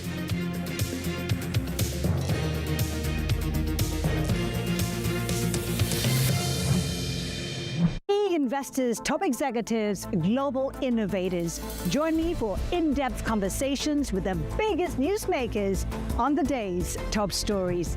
Insight with Haslinda Amin, only on Bloomberg. Earnings season is here. Earnings season begins. Let's get right to it. Bloomberg is first to break the numbers. Netflix here crossing the terminal. Let's go to a retailer, Urban Outfitters. I'm looking at shares of Paramount, Skydance. Morgan Stanley, another monster quarter. A lot still to come. With the smartest insights. What are some of the sponsors and some of the CEOs talking about here? I think the biggest risk continues to be that inflation gets imported around the world again. Continuing coverage on Bloomberg. Good morning. This is Bloomberg Surveillance. Welcome back to the opening trade. Watch Bloomberg Tech. This is the Asia trade. This is Wall Street Week. Welcome to Balance of Power. You're watching Bloomberg Deals. Welcome to Bloomberg This Weekend. This is Bloomberg Television. In case you missed it, on Bloomberg Surveillance. It used to be so mean back in the 90s. It was brutal. We were never brutal. Tough, We were cheap and less. We were cheap and mean. Now we're just cheap and cheerful. Ryanair will continue to dominate the short-haul space in Europe because we have much lower fares and much lower costs. The problem for the last 20 years in the States is there's really been no low-cost carriers anymore. If you had a real low-fare carrier here in the States, as Ryanair is in the US, there would still be very strong demand. Don't miss Bloomberg Surveillance live every weekday. In case you missed it, on The Pulse. You think about demand's going to grow 5 million barrels per day more between now and at least the next 6 to 7 weeks. There's a difference I want to say is everybody focused, well, the markets have no impact because prices it's a smaller share of the economy. I think you probably have many people tell you that story. Prices are not the point here. Prices are like a fever and illness. They're not the illness. The illness is the lack of supply. And right now that gap is being filled by inventory. And then once you have that inventory exhausted, we wrote a piece, back in March, you can't print molecules. Yeah. Boom, that demand has to come down in line with supply. That's going to hurt. What do you think is the aggregate estimate for the Hormuz supply loss? Is it too difficult to say right now? Do we lost bare minimum? I'm just going to go. It's a billion barrel plus. Don't miss The Pulse live every weekday. Welcome to the world of decentralized finance. Bloomberg is covering all things crypto, the people, the transactions, and the technology. Bloomberg Crypto, Tuesdays only on Bloomberg.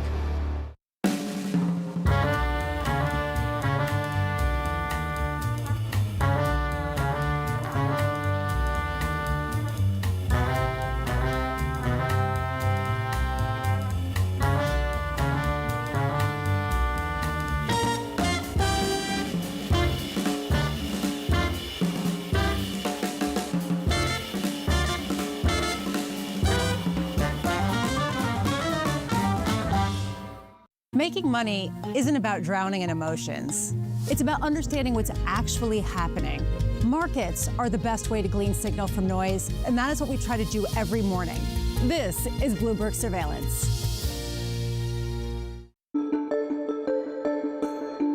What was it like starting all over again? One day you're in a big company with a big parent, and then you have to start all over again. It was really exciting and invigorating. I felt like a young kid again when I started Jones Road. And right before we launched, I definitely had a sudden emotion of saying, uh-oh, what if I'm a one-hit wonder? I was a little scared, but then I just threw it up into the wind and went for it. Jones Road, where'd that name come from? Well, I sold the rights to Bobby Brown to Estee Lauder when we sold the company, so I couldn't use it again. So we needed a name because I wanted to launch Jones Road the day my 25-year non-compete was up. I needed a name, and I didn't have one. And I was driving to the Hamptons with my husband. My head was down on Waze, and I looked down, I saw Jones Road, and I said, Jones Road Beauty. He said, I like it. And that's how it became Jones Road. In case you missed it on Bloomberg Tech. This is not perishable demand. It's not something that If a window closes, there's not going to be a need for compute. So we are thinking about this in the long game. We are very confident that we are on track to that $15 billion number in a very, very short time, which is quite transformational for the company relative to the size of opportunity and the amount of revenue that we'll deliver. Don't miss Bloomberg Tech, live every weekday. Thank you for joining us live on Bloomberg This Weekend. I'm Lisa Mateo. Let's update you on today's top stories and another big upset at the French Open. Coco Gauff's reign at Roland Garros ended in a shocking third-round loss to 28th seed Anastasia Potapova. Now, Gauff said that she felt she had failed to perform under pressure in those decisive moments. Well, the PGA tournament at Colonial Country Club, it enters its final day, topping the leaderboard. Eric Cole at 12 under par. That's followed by Ryan Gerard at 11 under par, and a tie in third between Mac Meisner and J.J. Spahn. Well, the NBA Finals, they are set. The Knicks will be playing the San Antonio Spurs. San Antonio beat the Oklahoma City Thunder last night in a Game 7, 111-103. Game 1 of the NBA Finals, that begins Wednesday night, and it will be a rematch of last time the Knicks made the finals when they lost to the Spurs in 1999. That's not going to happen. But we've heard so much about the high prices for tickets to the Knicks, but listen to this. World Cup suites in Mexico City, they're going for millions of dollars in a secret market on WhatsApp. A 27-seat suite that has one of the best views of the pitch is asking for $1.6 million for all 5 games being played at Banorte Stadium. Now, that's according to a post that was seen by Bloomberg. How is this all possible, you ask? But the stadium seats, they're private property because there was a 99-year ownership contract that was given to wealthy families who funded the construction back in the 1960s, and that allows them to resell or, there you go, rent out their boxes despite FIFA's rules against it. They're making some big money, yes, David and what is a real fan to do? I mean, New York is New York, and these Knicks tickets are very expensive, but it's hard to follow a team knowing you'll never get in. I mean, it makes me sad. We used to go to farm team baseball games as kids because they were, they were really affordable. But now even those have gotten crazy expensive. Yeah. I don't know. This is why I go to a Yankees game with your family. Okay. They don't charge for Brutus when I take them places. All right, thank Lisa, you, guys. thank you. 10 years ago, voters in the UK made a decision that reshaped not just the United Kingdom, but politics around the world. Brexit was sold as a way to restore sovereignty, control immigration, and unleash economic growth. But our next guest says it was, quote, a remarkable howl of self-defiance that was also an act of economic self-harm. Adrian Wooldridge is a columnist for Bloomberg Opinion. His latest piece for Bloomberg Weekend, co-written with Bloomberg's editor-in-chief, John Micklethwaite, is The Day That Changed the World. Adrian joins us now in New York. Great to have you with us. Thank you for inviting me. Let's go back to that howl and how it's echoed around the world in the decade since. But we should start by saying this was wholly unexpected. And you point this out in the piece, that there was a lot of interest in the Brexit referendum, what might happen. Of course, politicians talked about it in the lead up to it, but I think the world was largely surprised that it came out the way that it did. Well, it was unexpected in 2 ways. One, it was unexpected by the vast media sort of blob.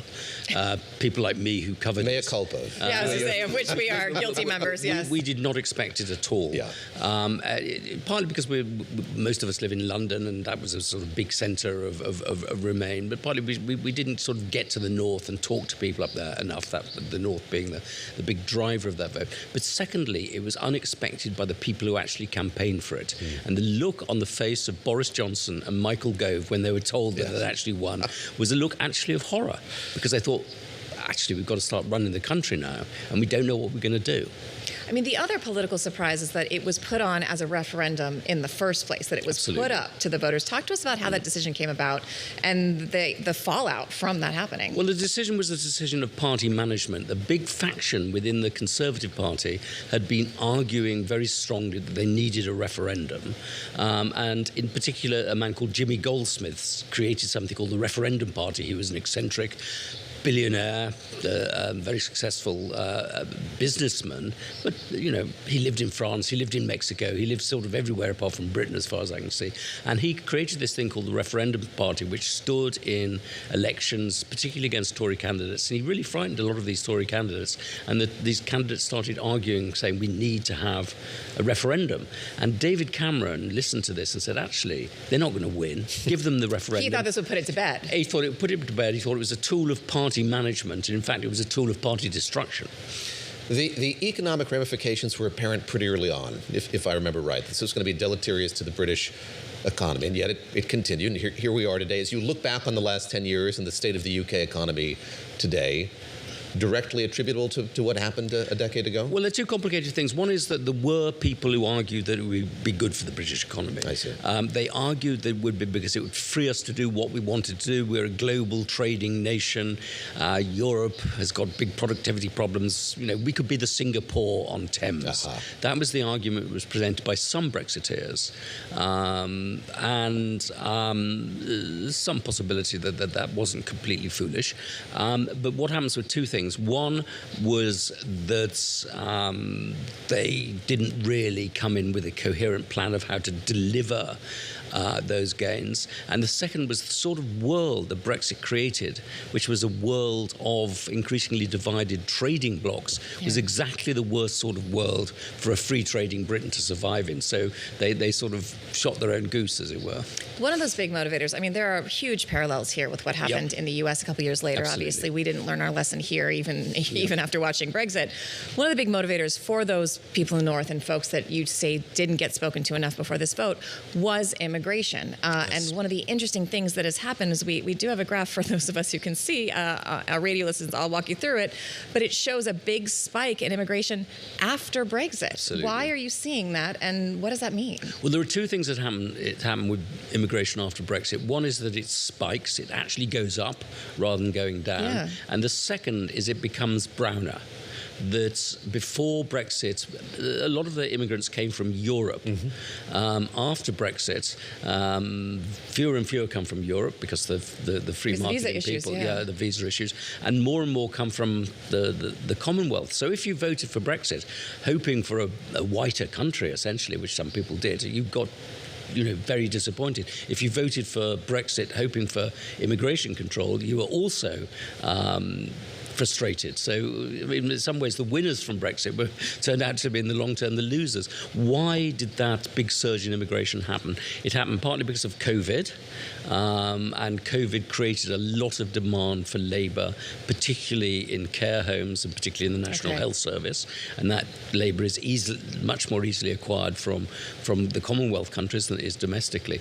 But secondly, that there were two groups of Brexiteers. One was the group of Little Englanders who wanted to restrict immigration, but the other was the group of globalists who said, well, Europe is this protectionist zone. We want a global Britain, and a global Britain means free trade in goods, it means free trade in money, but it also means free trade in people, means more immigration. And Boris Johnson, who was the leader of that wing of the Brexit movement, became Prime Minister and implemented his plan of more immigration, which is now referred to as the Boris Wave.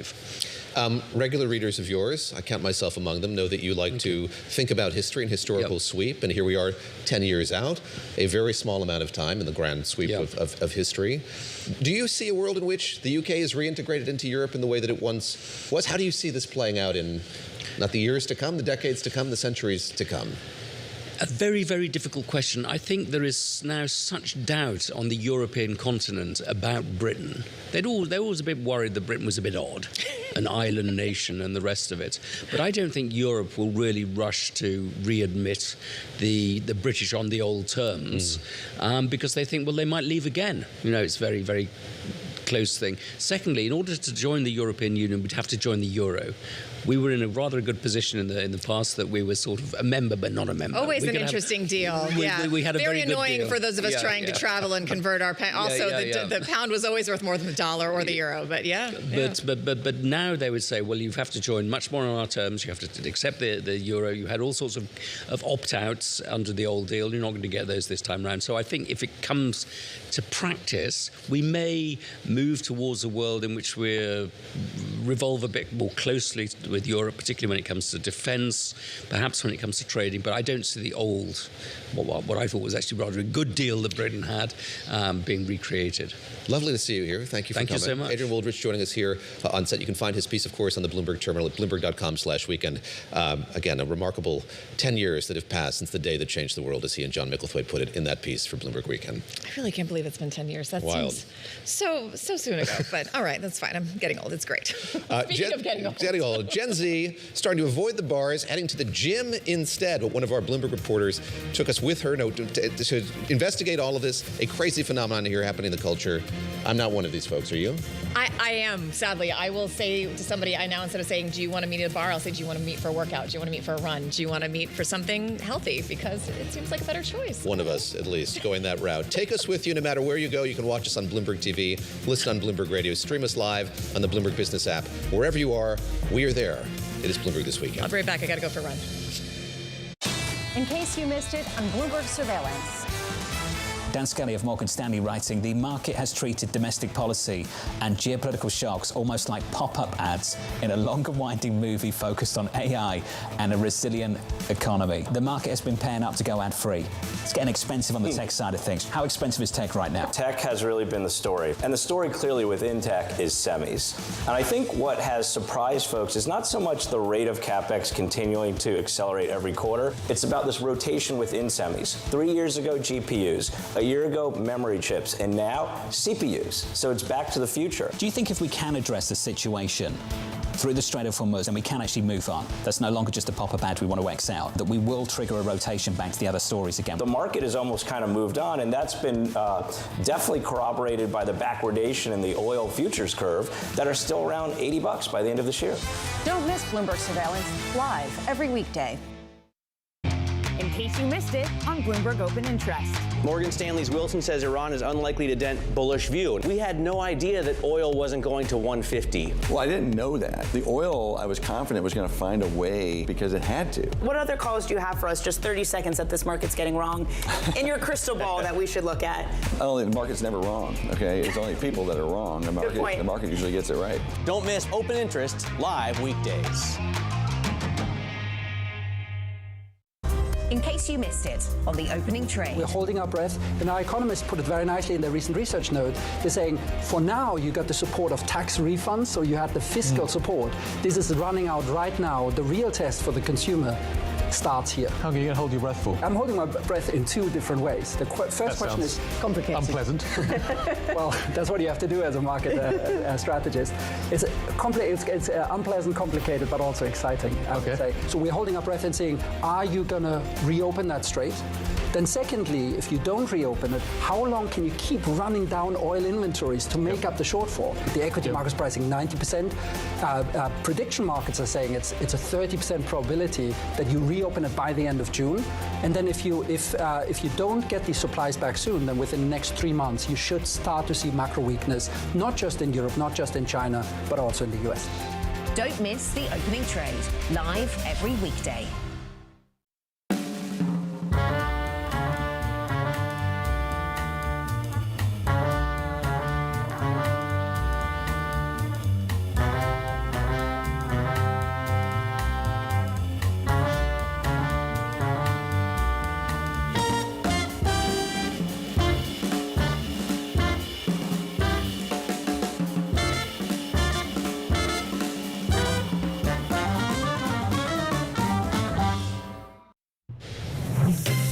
Welcome back to Bloomberg This Weekend. I'm David Gura. I'm Christina Ruffini. All right, so right now the alcohol industry is taking a hit, with beer, wine, and spirit makers losing a combined $830 billion in market share from 2021 to 2025. Yeah, and it turns out Gen Zers, they're actually looking to barbells over bar stools. You get it now, guys? Okay, for their social outlets. Bloomberg Pursuits journalist Sarah Rapport, she talked to me about it a few days ago. It's both a health decision, and they're also looking for a community in places that they can't find at the bar, because more and more young people don't drink. So it's not just a health choice, it's a health choice and a choice to try and find more friends outside the office or the bar, really. All right, I want to dig into that community aspect in just a bit, but I have to ask, because we're talking Gen Z and millennials, what about the Gen Xers and boomers? Where do we stand? Well, the research shows that they're still going to the bar. They're still going to dinner. Maybe they're having dinner parties or house parties and owning homes. For the Gen Z who went to college perhaps in the pandemic and they had to, work out from home with YouTube videos. They had to go to class on Zoom. They really want to go work out with other people. They're really into finding a community in a place that they can't because they maybe started their career remotely. So they're spending all this money in classes to find a community that they didn't have after graduating college. So you talk about community. So is it more, socializing? Like, can they just go out and go on like a dating app? But no, they want to go and like be where the people are. I guess it is what you're leading to. Yes, exactly. I spoke to a technology consultant who said she met her boyfriend at a run club, not at a dating app, not at a bar, but at a run club. And she made friends at Pilates. She goes to the same class every day. She compared it to school. She's said it was like sitting next to the same person week after week in a class. It was like being in college. And if you needed something to talk about, there's always the class, right? So it was like an easy icebreaker and a sense of familiarity and community that you just don't get elsewhere for them. And aside from that, they're throwing parties there, like bachelorette parties. Like, this is the thing now. I didn't have my bachelorette party at a Pilates Me studio. neither. I did something else. But yeah, they're telling me that they're hiring out the whole studios, spending thousands of dollars to rent out the equipment, have a teacher in, have mocktails instead of going to the bar. They'll bring their girlfriends to a Pilates class, which is kind of wholesome, I think. All right, so you mentioned money. So how much are these Gen Z and millennials, how much are they spending on memberships, on classes, on things like that? I spoke to one person whose budget was $800 a month on fitness, which is quite a lot of money. But they're outspending proportionally millennials and Gen X and boomers proportionally to their income on fitness, and spending more than last year in a Mintel survey as well. So it's growing. The trend seems to be nonstop. And part of it is that they can say that they feel better afterwards. Unlike going to a bar, there's no hangovers. There's no wearable like an Oura Ring or Whoop telling you your readiness score is lower the next day. They just feel better after a gym class. Okay, it's good to feel that way. You don't want to have the hangover all the time. But they're doing all this and they're spending all this money when, rents are higher, when they're dealing with student debt. Like, how are they making this work? I think it's a sort of like zero-sum game in their heads, as if maybe I can never afford a house, but I can put maybe a £200 or $200 membership on a credit card, right? So if they don't see long-term prospects, there's the risk of AI for their future. They might as well do something that makes them feel good in the short term. And I think gym spending is a big part of that. It is. Now, in the article, you mentioned one thing that I want to point out. You talk about how wellness has become a full-fledged identity. Now, I know my social media feed, it's filled with, people working out. It's, what am I meal prepping for the week? Like all these different things. I mean, does social media have a lot to do with it, too, about more people going or these younger generations going to the gym? Yeah, I do think there is a performative aspect with like the hashtag Pilates on TikTok, the clean girl aesthetic, or people wearing their matching $200 Pilates sets and wanting to look the part. I think that is a really big part. I spoke to a content creator in Atlanta who's 23, and she documents all of her gym sessions. She's made friends at the gym, but she's also made it her business online, like her content creation arm. So I think the lifestyle aspect and the way that social media has really driven that, wanting to look a certain way and perform a certain way online is huge. Okay, go back to me. The clean girl, what is it? Explain that one to me. Yeah, the clean girl look is like athleisure and wearing less obvious makeup. Okay, yeah, it's sort of a as opposed to the millennial, I would say like Kesha aesthetic, if that makes sense to you. It's a different one, wanting to look, more like wellness oriented, as if instead of you just got back from the bar. Okay, got it. And last question: do GLP-1s, does that have anything to do with this as well? Does that play into the picture? I think it does. That didn't come up so much in the research. But people who are on GLP-1s are told to strength train as part of that regimen. So I think that could be, as more younger people get on GLP-1s, as it becomes more mainstream, and wanting to strength train to keep up that as part of the medicine, I think that'll be a really big ongoing part of this trend to keep it going into the future. All right, I work out in my basement. I don't even go to the gym. So this seems like, it's a big social thing. But are people still going to the bars? Like, how are bars and restaurants doing? Bars and restaurants are making menus that cope with people who are on GLP-1s, so more small plates, smaller portions, mocktail options. I've seen a lot of more creative mocktails now for people who aren't drinking. So I think there, of course, is a space for bars and restaurants. I, for one, enjoy a nice bar or dinner out. But I think that hospitality, especially like hoteliers and business owners, need to find a way to make a community in the way that the gyms are killing it at, to really get that Gen Z spend at the moment. I got it. I'll meet you at happy hour, Sarah. Sarah Rappaport. I'll join you. It sounds great. We can have a mocktail and do a Pilates class. Totally. Bloomberg Pursuits. Thank you so much. So, David, Christina and I have decided that we're going to go to a class. Yes. Yeah. After Are you going to join? No, I'll have a cocktail and skip the Pilates class. But I hope you guys have a great time. Whenever that transpires, I'm eager to hear about it. It'll be great. You don't want to come and hang out and do some, hundreds with us? No. Thank you very much for joining us on Bloomberg This Weekend. Be sure to tune this Friday at noon, Wall Street time, for the premiere of Bloomberg Money with Tom Keene and Scarlett Foos. It's a multi-trillion-dollar industry. We'll show you what's happening in ETFs like no one else. ETF IQ, only on Bloomberg.